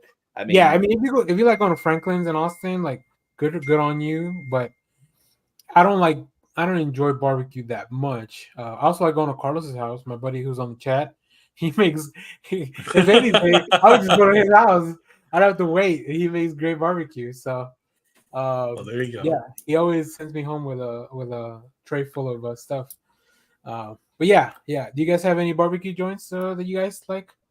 I did. I had a friend that lived out in Grand Saline, and he ran this place that started off as like just an order and go, like small shack, and he had 6 barrels of smoking meats going at all time in the back. And so I would go with my buddies, and he would bring out samples of food. He's like, I just made some new sausage that's like chorizo and alligator. Do you want to try it? And he would just give us like free samples of stuff he was trying to create. And It was all good. I mean, just like he'd drop off some fried fish. He's like, I think I'm going to try some fish for a while in addition to the brisket, the hot links, the sausage that was just different kinds of stuff like that alligator in there. It's just so good. But yeah, I don't think I have really a local place that I get barbecue from. That was the furthest I would drive was Grand Saline just to eat at this place because it was that good. Before we ask you, Jeff, Carlos in the chat, we'll wait in line for a con, but we'll wait in line for barbecue. You know, cons are mostly indoors. That's really the big difference. Yeah. Maybe if it was like, I would wait in line if it was like in the fall, late fall, early winter. And if I was going to, hot. I think if that's a good question. What? How long would you wait in a line for like barbecue versus like a con versus like it's 1993 and you're going to go see Star Wars 2 or whatever? Because we don't wait in line for movies anymore. But I love I waiting waited in line for for episode 1, so I say I would wait in line for a movie before barbecue or a con. Yeah. Or have you ever waited in line for like a Black Friday? I did one time, and I would never do it again. Yeah, it was not. I did it a couple years, but then it was after they started moving earlier and earlier. I was like, "Oh, this isn't worth it. I just could just wait." Yeah, because I at will the end, say- after you buy everything, you see how much you saved, and is it worth? yeah, Not really. and some of those things are like really cheap already throughout the year anyway. So I will say I also like Rudy's in Denton. I forgot about that. Wow, that's the one I usually go to. Rudy's Barbecue. Yeah. That one feels like a real barbecue joint because you see like they have spots for the 18-wheelers and stuff because it's right off the freeway. And when we would go to Austin, we'd stop at the Salt Lick in Round Rock, like right outside of Austin. Yeah. So Salt Lake's one of my favorite places. Oh yeah. And there's that one that's like in the hill country, like you got to drive way out in the middle of nowhere. The original one, I think. Yeah. The one in Round Rock is more modern and like it's actually around stuff. Like right next to the stadium, I think. The baseball stadium. Yeah. There's also a place off of in North Dallas, like right across the street from an apartment I used to live in called Blues Barbecue. It's just like a little shack kind of place.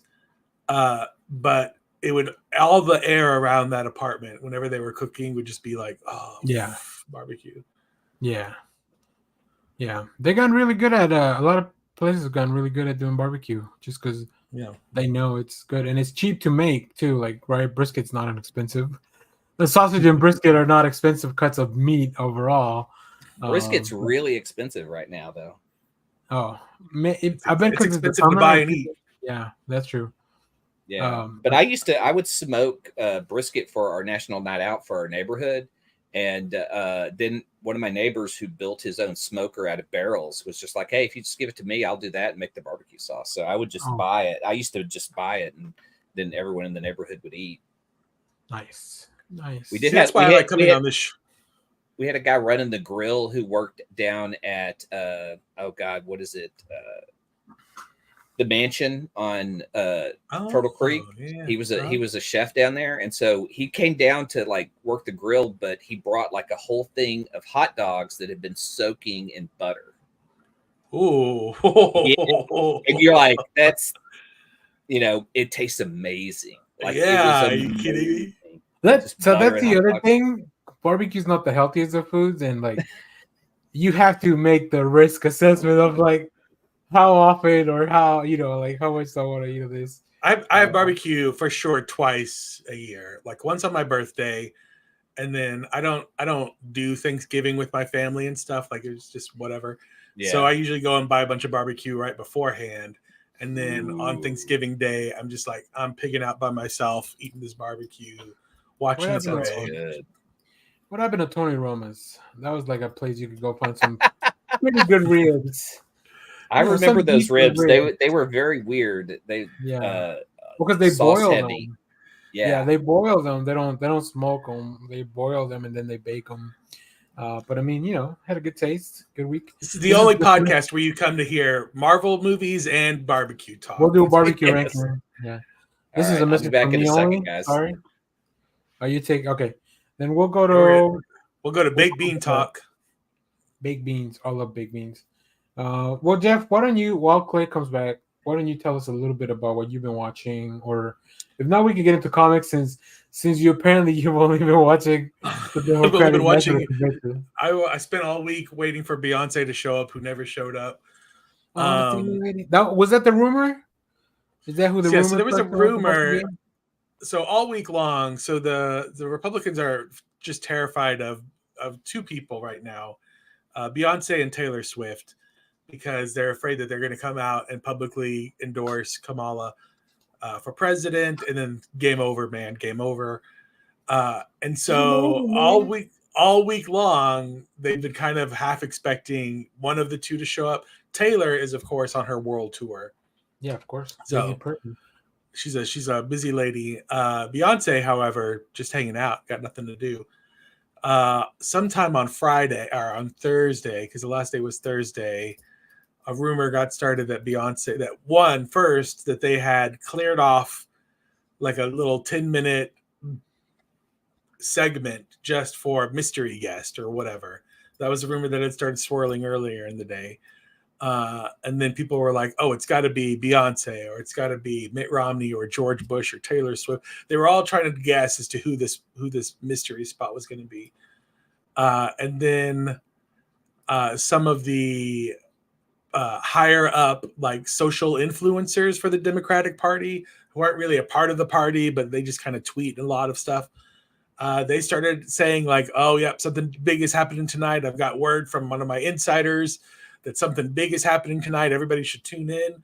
TMZ picked it up. TMZ reported that Beyonce was in town in Chicago and that she had been scheduled to appear at the DNC.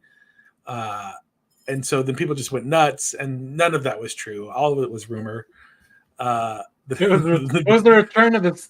It was the return of the Second City Son, CM Punk. Wow, can you imagine? You just hear. Well, I was like, if Hulk Hogan shows up at the RNC, like, who do you have? What wrestler would you have show up at the DNC? I think he would just still show up. I think Hulk Hogan would still just show up. I think he just likes ripping shirts and revealing what's underneath.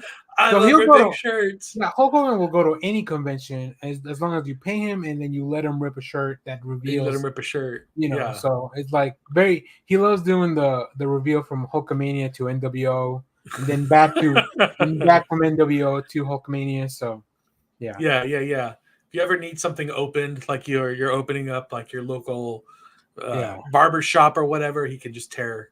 Your local Four Seasons can book. Yes, we were all bamboozled by TMZ once again. Right. Well, that happens about once a week. So. Yeah, exactly. I did watch a few more episodes of Batman Caped Crusader. I think the rest of you guys need to finish watching that. So I'm saving them, but yeah, I think it's time for me to get back on it. If you need something more to watch now that you're done with that, Skybound is pretty fun. I need to go. Yeah. So now that every Wednesday I start to think about the podcast, and I think I need to watch something because Daniel's going to get mad at me if I haven't watched at least one thing. I do get mad. You guys don't see it, but I'm very angry at the beginning of the episode. You guys should read this discourse, the discourse channel that we have. Hey, maybe if you sign up for Patreon and you want us to show you the Discord, we'll drop it there. Yeah, we'll drop some screen grabs. But yeah, so like 2 weeks ago was the Olympics. 3 weeks ago, I guess, was the Olympics. Then I had that kind of hangover week. Then we got back to live television this week with the DNC, which I love. I love live television because there's something exciting about it. So next week I'm just like, I need to catch up on all my stuff. Like you watch like that On Patrol Live and all that. Yeah, I love On Patrol Live. Like, listen, before the at the beginning of the pandemic, after my office was like, everybody go work from home. And it was just like all bets are off. You can, roll out of bed, log on, all you got to do, especially during those early days when nobody was working. It was, what was On Patrol before it was On Patrol? It was, I don't remember. It used to be a different show, but they stopped airing it during all the cop protests and stuff.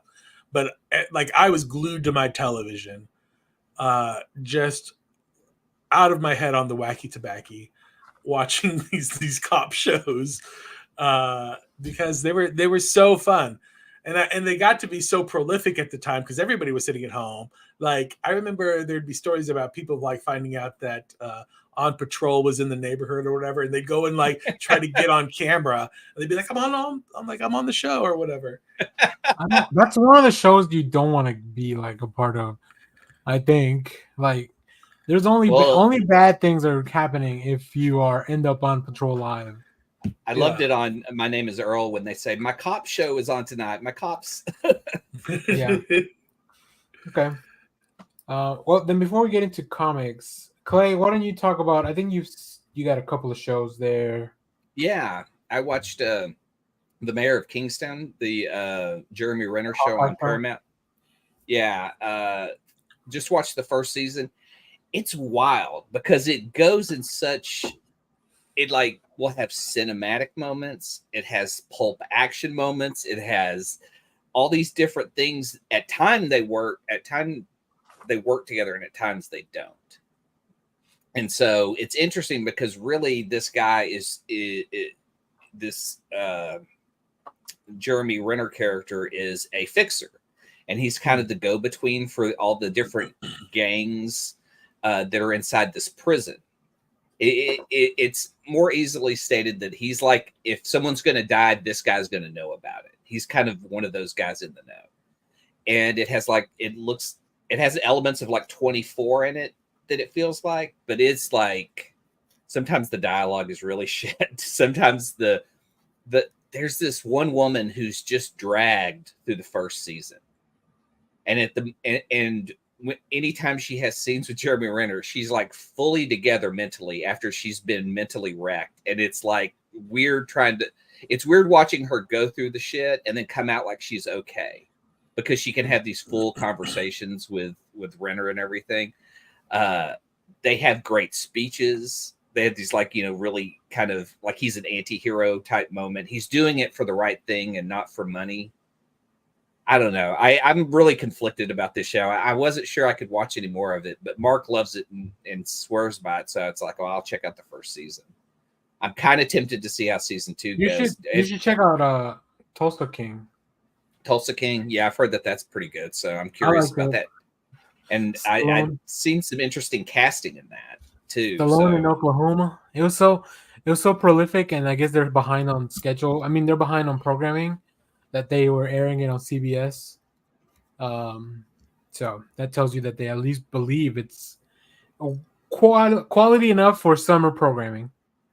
Yeah, I'm curious. I know everyone's trying to do their own Breaking Bad. I feel like I want to play an anti-hero, and so we get so many of these fucking anti-heroes, but it's just ridiculous at times. Like Jeremy Renner's character is fucking ridiculous at times in that show. That you're just like, come on. Everyone's like Ray Donovan now, so exactly. So, but the other show I watched on Apple TV is called Sunny, and it's a murder mystery with a robot. And iRobot. Like iRobot. And I love it. I mean, it's really good. It's Ann Perkins from Parks and Rec. Rashida Jones. Rashida Jones plays a character who has just lost her husband and son in a plane crash, and has been gifted a robot that's supposed to help her through the suffering. But that robot may have some of the memories of her dead husband. So yeah, because the robot greets her in a way that her husband used to. And so then she finds out that he used to work on robots, which she thought he was in something else. So like the plot kind of evolves as it unmasks parts of her husband that she didn't know about, but she's also like with a robot who's trying to help her, and then a friend that she's met along the way that may or may not be a friend. Yeah, it's really interesting because the robot becomes a really important part of the trio as they try to investigate what happened to her husband.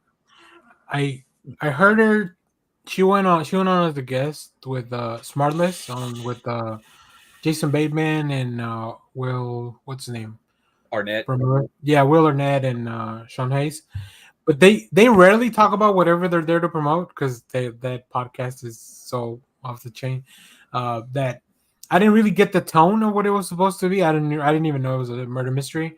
I might check it out. That's the hard part. That's the hard part of the tone, because you start the series at the death of these two people, the husband and the son, and then the Yakuza's brought in. Like the tone of the show is kind of all over the place, but essentially it's a murder mystery. But she doesn't seem to go through the grief.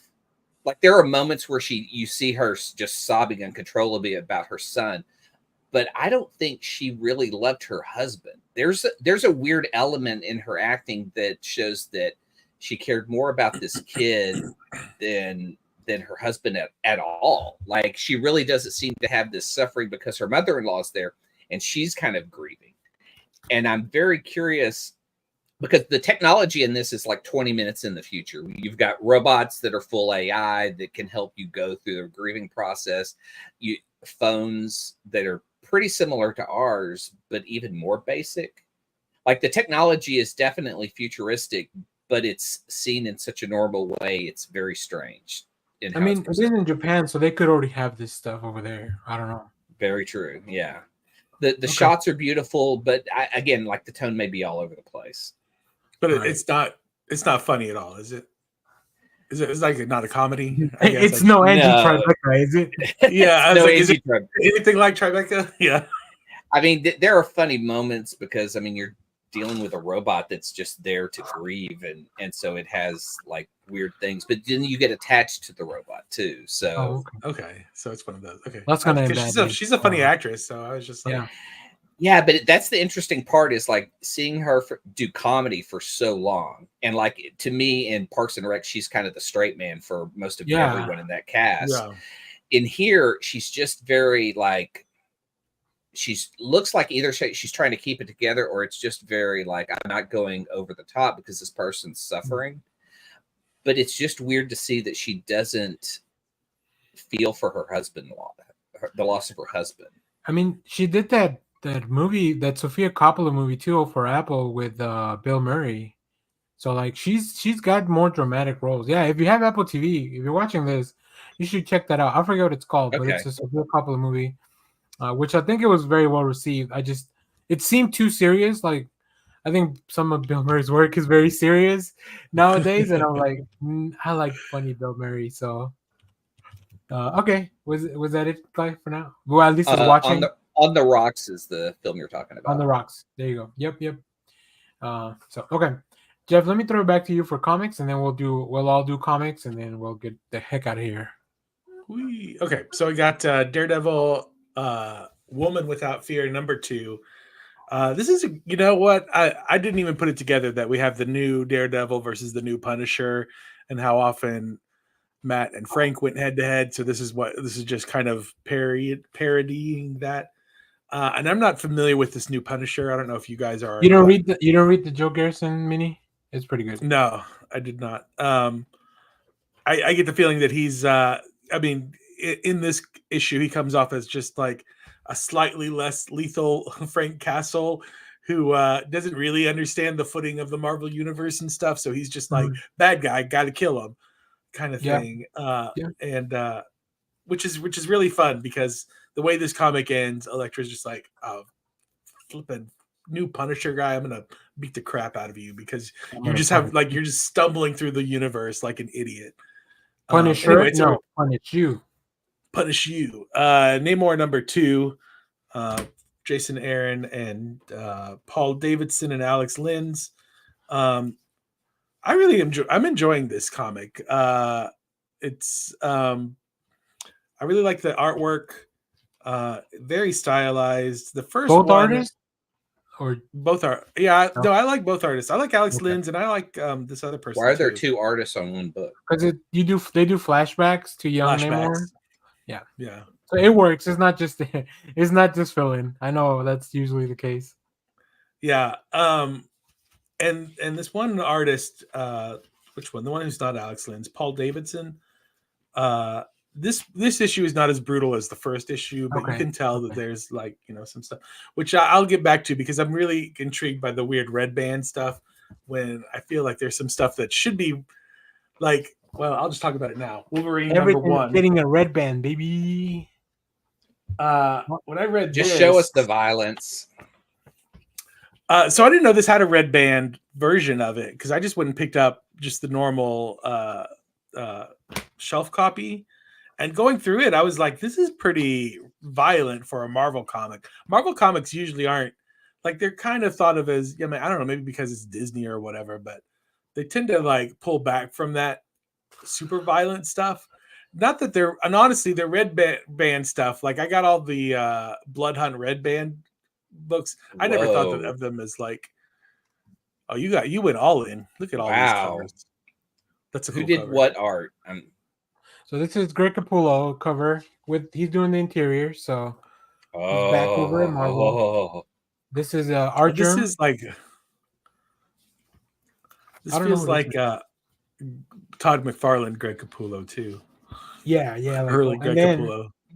I did find the red band. And I You did see see a the- scan of the difference between the red band stuff and the normal.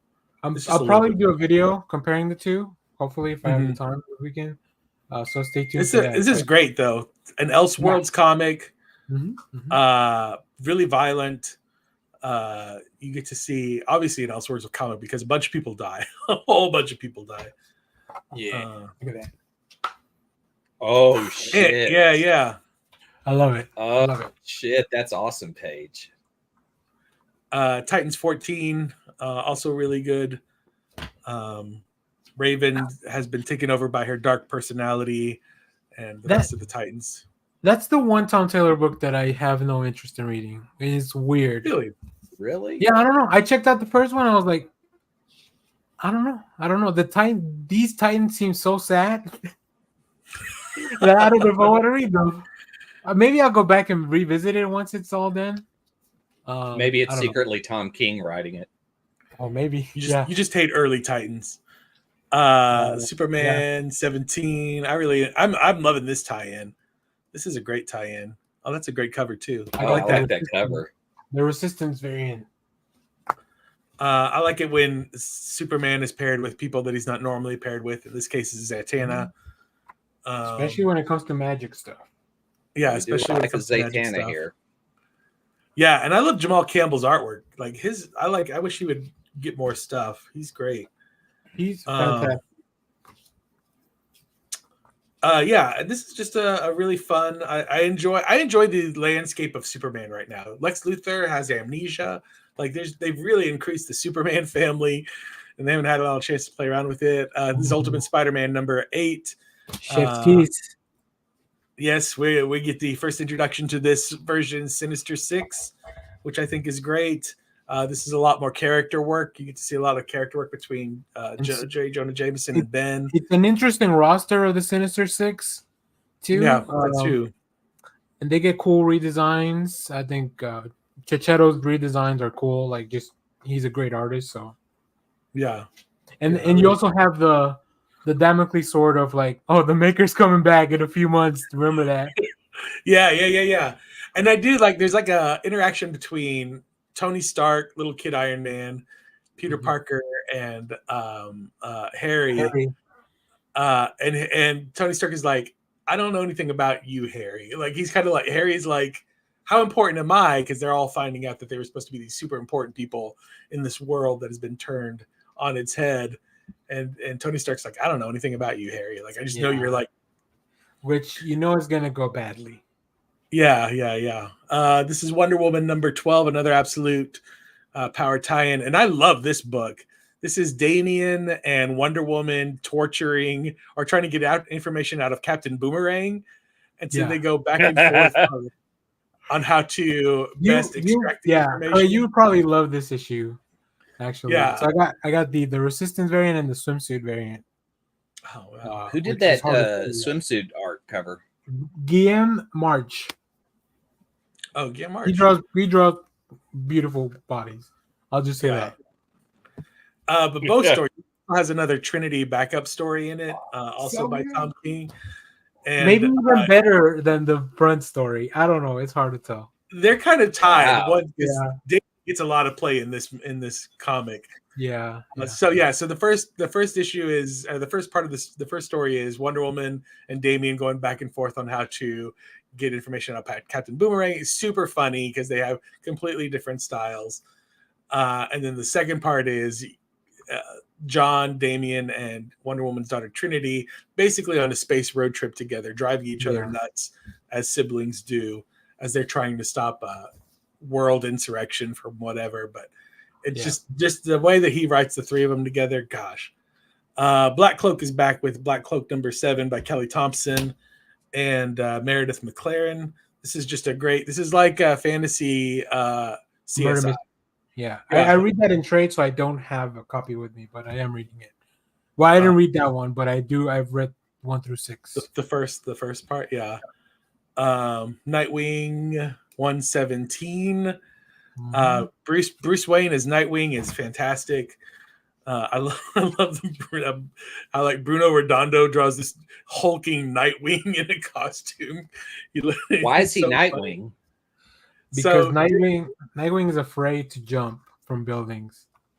yeah, Dick Grayson has been poisoned by some kind of fear toxin that's been manipulated by the Scarecrow, and he has become afraid of heights. So he can't be superheroing stuff. He's also been framed for murder. So he's gotten the heck out of Dodge, Bloodhaven. of Bloodhaven. But Bruce was like, Bloodhaven needs a Nightwing. So he steps in and he puts on the Nightwing costume.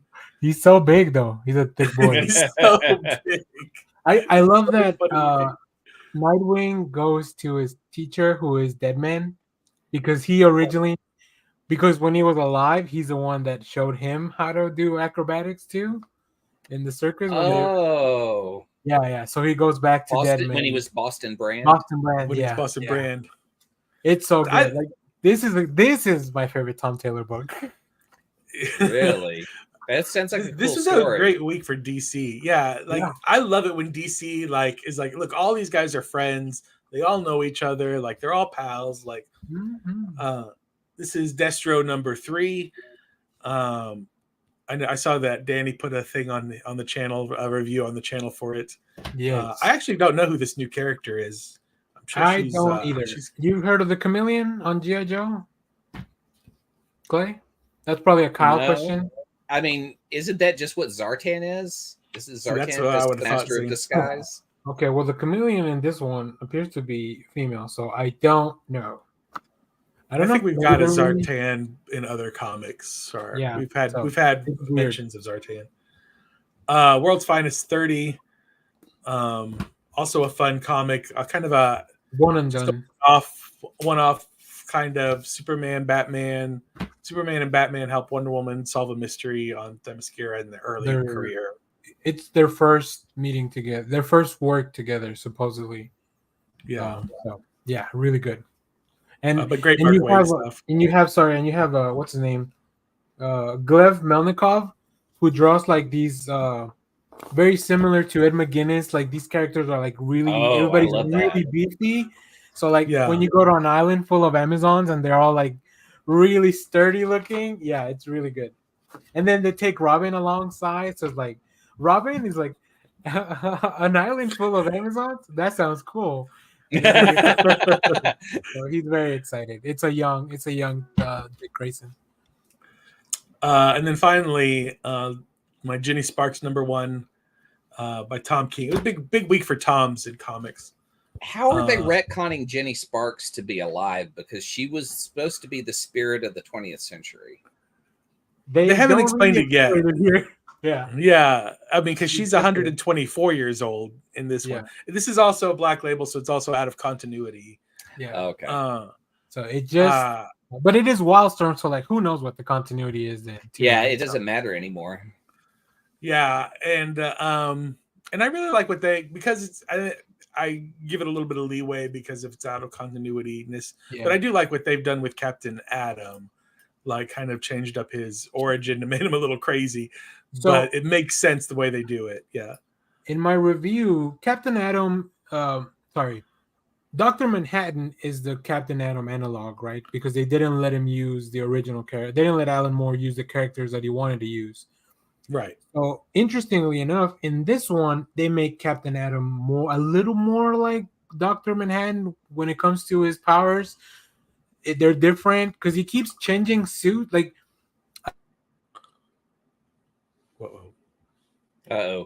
right? You just froze and we missed all that. Okay, so I was saying in the comics that I've read, Captain Atom is just energy trapped in a suit. Yeah. In this one, he seems to be able to control his form. So like sometimes you'll see him naked in some panels. Sometimes you'll see him in the Captain Atom suit. Sometimes you'll see him in his military uniform. So, like, I think it's a little bit different, Captain Atom, too. He also knows he's displaced out of time a little bit. Yeah. He knows we don't get full frontal Captain Atom, do we? It's a DC Black Label book, so wait for the red band version of this. No. The blue dong version of it. I need to know. There's no Oh, need The to see silver. that. It'll be Silver Dong. Clay, they're reprinting 30-year anniversary special. Oh my God! Why? I saw that and then immediately I got excited for you guys, and then I felt old, real old, real fast. Yeah. Cool. Good. I'm 0 telling you, hour. good week in comics. And I still have a few more. I'll do mine and then we'll let Yeah. Clay talk about. I still This have stuff. the second. I haven't read this. The second issue of Task from the Abyss. I picked up this one. I picked up this cover. This is a cover of Briar number 8. Oh, finally the story's over, right? So I can finally read it. That's awesome. Yeah. I picked up a few more things that I pretty much went through everything that we read, but I do want to show you guys. So I also picked up Epithets from the Abyss number 2. I have read it. I'm actually doing some like short videos for the channel for this, but it continues to be really fun. Like, and we do get copies from Oni, so they're in the folder if you guys want to read them. I don't have the first one because that was before we were doing it, but we do have the second one, and we'll also get the Cruel Universe. I picked up Phoenix number 2. I haven't read this, but I mean Stephanie Phillips. I love her work, so I'm very excited. Also, speaking of the Alien and Predator universe, Predator versus Black Panther. I haven't read it, but I mean, I know it's gonna be good. Also, I was walking through Titan, and I saw this week's Gotham City Sirens, which is, I think, this one. And I was like, "Oh, look how cool! It's shiny, but it's not foil. It's some kind of weird thing." Yeah. And then I saw the thing, and I was like, "Oh, that's a leg. So that means this is a Connectim variant." Yeah. And I went back through their shelves, and I looked, and they had the one from last week. Oh, weird. And then they had from the one from the week before that. So it's gonna be 4 issues total. So I got 3, and then of course you'll see this is if you read the first issue, you know this punchline. Yeah. So yeah, I'm very excited. I was already picking up the issues, but then I saw these, like, I don't know what it is. It's like, can you guys see the little lines? It almost looks lenticular, but it's not. It's not lenticular, it's not foil, but it is kind of shiny, and like there's all these little wavy lines. Yeah. Yeah, it's very reflective. And it's gonna be connected. So I was like, fine, I'll pick it up. Fine, Jeremy, you'll talk me into it. Because I walked in this week and Jeremy's like, I don't have anything on the drawer for you. And I was like, don't worry, we'll fix that. So I got there with a bunch of comics, and because he already had next week's stuff, he grabbed the he couldn't sell it to me, but he grabbed the last cover like this, and he put it in my drawer so I can get it. Nice. You know, right up the road from Titans, there's that antique mall. Have you ever been to it? It's like, yes. Yeah. There's like a sci-fi kind of, somebody has like a little, you know how antique malls work. Everybody rents out a little spot. Mm-hmm. If you go in and go right up the stairs, there's like a huge like sci-fi nerd comic, like this little shop in there where this guy has all these old toys, like, it's like, it's on Forest and Marsh, right? I think. Yeah. I think it's called. I'll figure out before the end of the. It's like I think it's by the big Chinese buffet. Yeah. Yeah. Okay. But if you go up there, it's crazy. I had a partner who used to work there. He used to, like, because they take donations, so like he would drive the truck around that goes driving around for donations. The last thing not the last thing. One more thing I picked up. The hardcover of Somna, the distillery book by Becky Cloonan and Tula Lotte. It's really cool. And then one thing that I got for my birthday, and I swear, Clay, I'll let you get in your comics before we get. Oh, I only have one. I know, that's why I was like, Shelby got all those books you just showed. Oh, she did? Nice. Yeah. So for my birthday,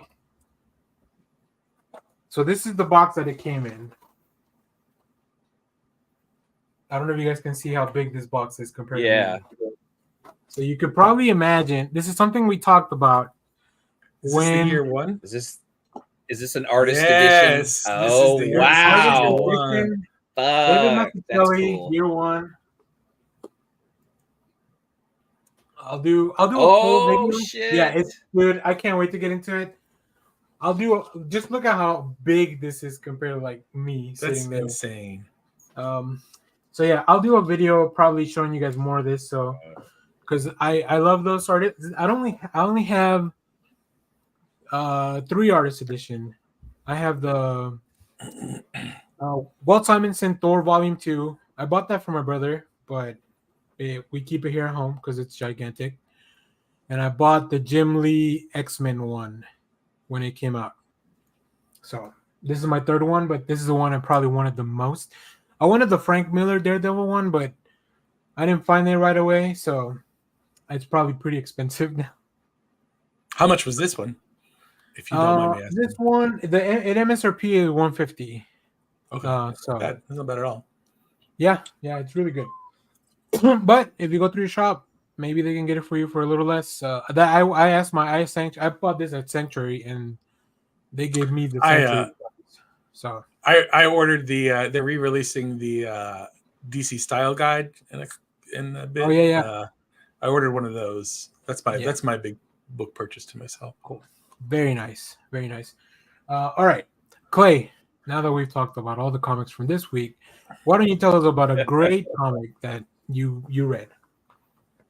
Yeah, I finally was able to read Supergirl Woman of Tomorrow, which I know was supposed to be a big influence on James Gunn's. There we go.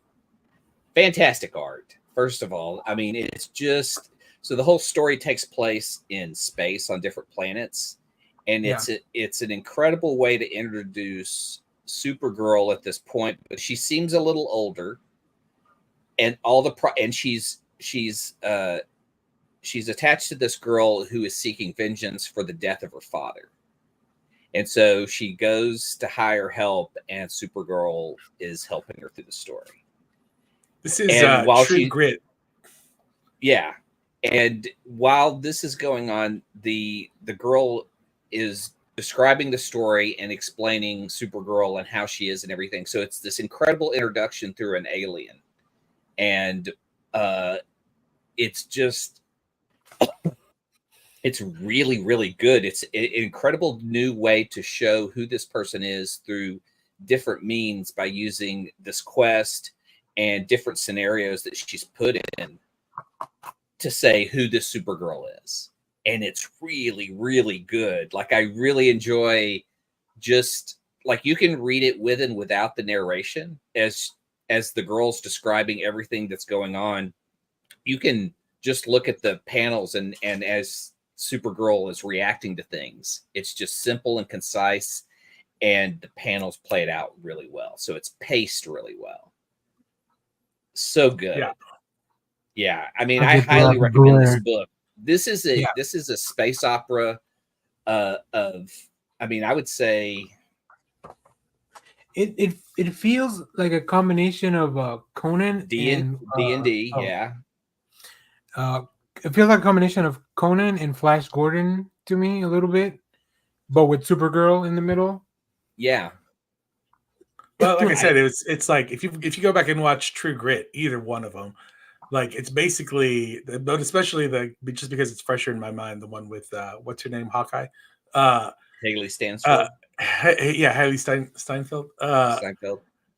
Like the girl that Supergirl runs into is just kind of this, like she has a very peculiar old style way of talking that is very proper, and like she's like has a very strong sense of morality kind of thing, which is kind of how that character is in True Grit. And then she meets up with Supergirl, and it does a nice job of like separate, like kind of describing who Supergirl is, which is just like she has this really famous cousin who is like known as like the world's greatest dude across the whatever. And she's everyone hates him in this. But everybody but also he's like kind of like, he's like the teacher's pet across the universe.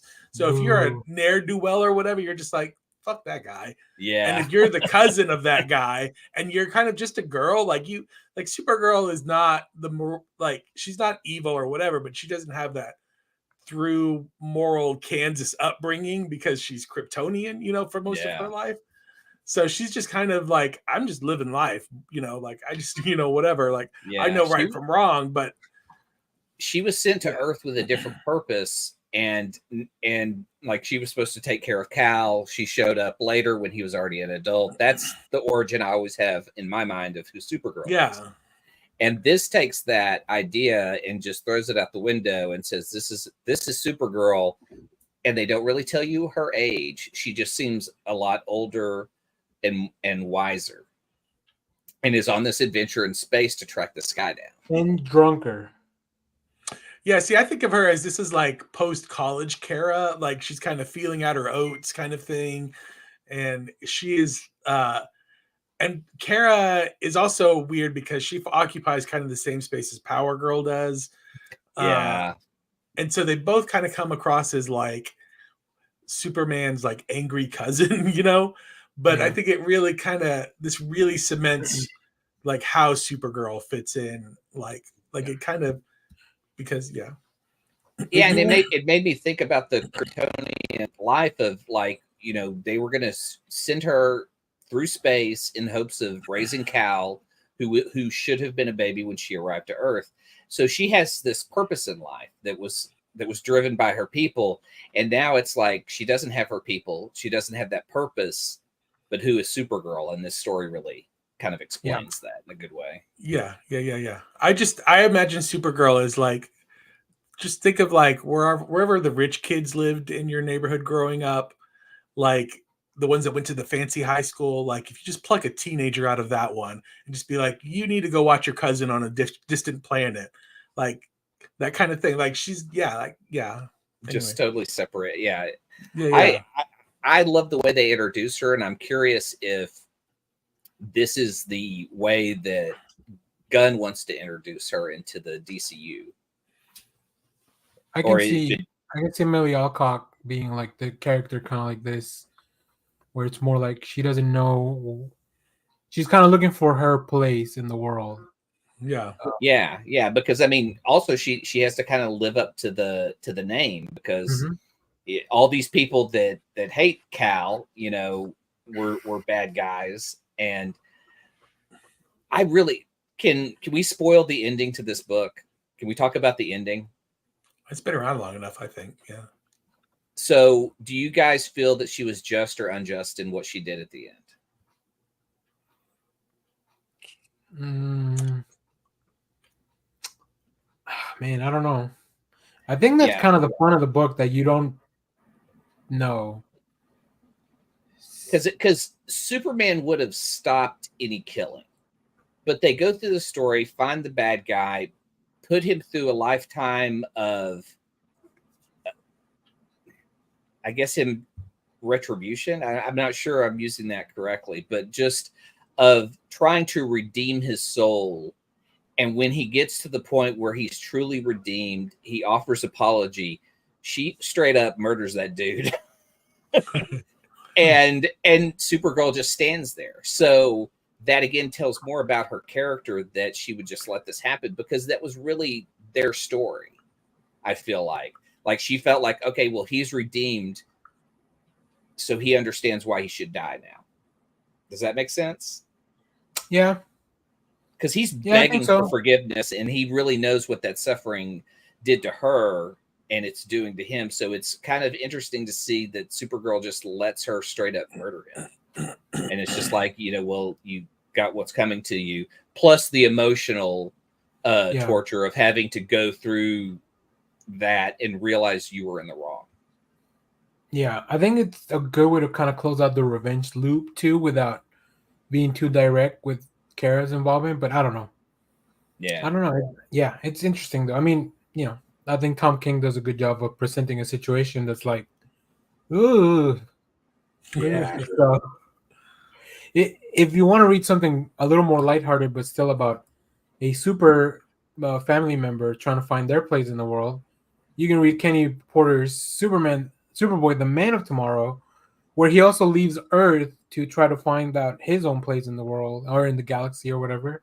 Yeah. And he gets into space shenanigans instead, but it's not as, I don't think it's as dramatic maybe as the Supergirl book, but it's still really cool, and it's got great art, so I recommend it. You can also read the there's another Superman mini with John, where he leaves the multiverse to kind of find his place in the world. There's a lot of Supermans leaving Earth to go find their places in the world stories. It's hard being related to Superman. All right, It's hard being. Yeah. It's very hard. he's like the epitome. It's like your cousin that's got all these achievements, and then everybody, Yeah. what are you up to? You know, so if you are that cousin, you know, good for you. I guess life's worked out very well for you. It's tough. It's tough. So cool. That's funny that it's all kind of the same premise, though. Like, the original idea is the same starting point, but obviously very different results. All right, cool. Well, that's a show. We got a show. I think we talked about enough things that we don't need recommendations. I think we. The only thing I'm debating right now if I'm gonna go watch that awful Crow movie, just like a video about it. I'm very curious to see how awful it is. The thing is, I've never seen the original Crow, and I want to watch it after this one because I don't want to go in with the preconceived notion of what a Crow movie should be. Yeah, which I know the original probably going to be better. I made a tweet. Yesterday. I was watching Longlegs is now on VOD, and I was watching the first part of it. I actually had to stop because the movie got me really tense. Really? It's pretty intense. So I paused it and I was like, I'm gonna watch wrestling now, and then I'll finish Longlegs. But I made a tweet that I was like, oh, there's a 5-minute intro in Longlegs before the credits hit. That I was like, this 5 minutes of Longlegs is better than anything Borderlands or The Crow could ever be. But yeah, I'll see. It's so hard to go outside, but maybe I'll go hide in a theater for a couple hours. Isn't there there's the North Dallas Comic Convention that's happening right now at the mall? It is, yes, at the Music City Mall in Louisville. That might be a tomorrow thing. We'll see. I'm really tired. This week I went to 3 different card tournaments this week, and I'm very tired. Oh. Dang. I know. I wanted to try out Lorcana, and they were doing some sealed event where it's like the easiest way to play because you don't need to bring a deck. You just kind of buy something there and then build something. Anyways, but yeah, we'll let you guys know. We'll keep you updated, and we'll come back next week. We'll finish out our S tier rankings. So everything else is gonna stay the same, but we'll do our S tier rankings. So I'll talk to you guys after, but yeah, we'll figure out how to do it. And then Josh should be back where we're going to talk about maybe some bad movies. I don't know. We'll see what we do next week, but definitely come back to figure out the last of the excuse me. The last of the MCU tier. Thank you. All this Borderlands talk. Just I don't know. So, you're allergic to it. Yeah, maybe. All right. Well, thanks for watching, everyone. We'll see you later. Bye-bye. See ya. The most important thing in life will always be Hail Bebo. Twitter loves you. Simon Center, get the fuck out.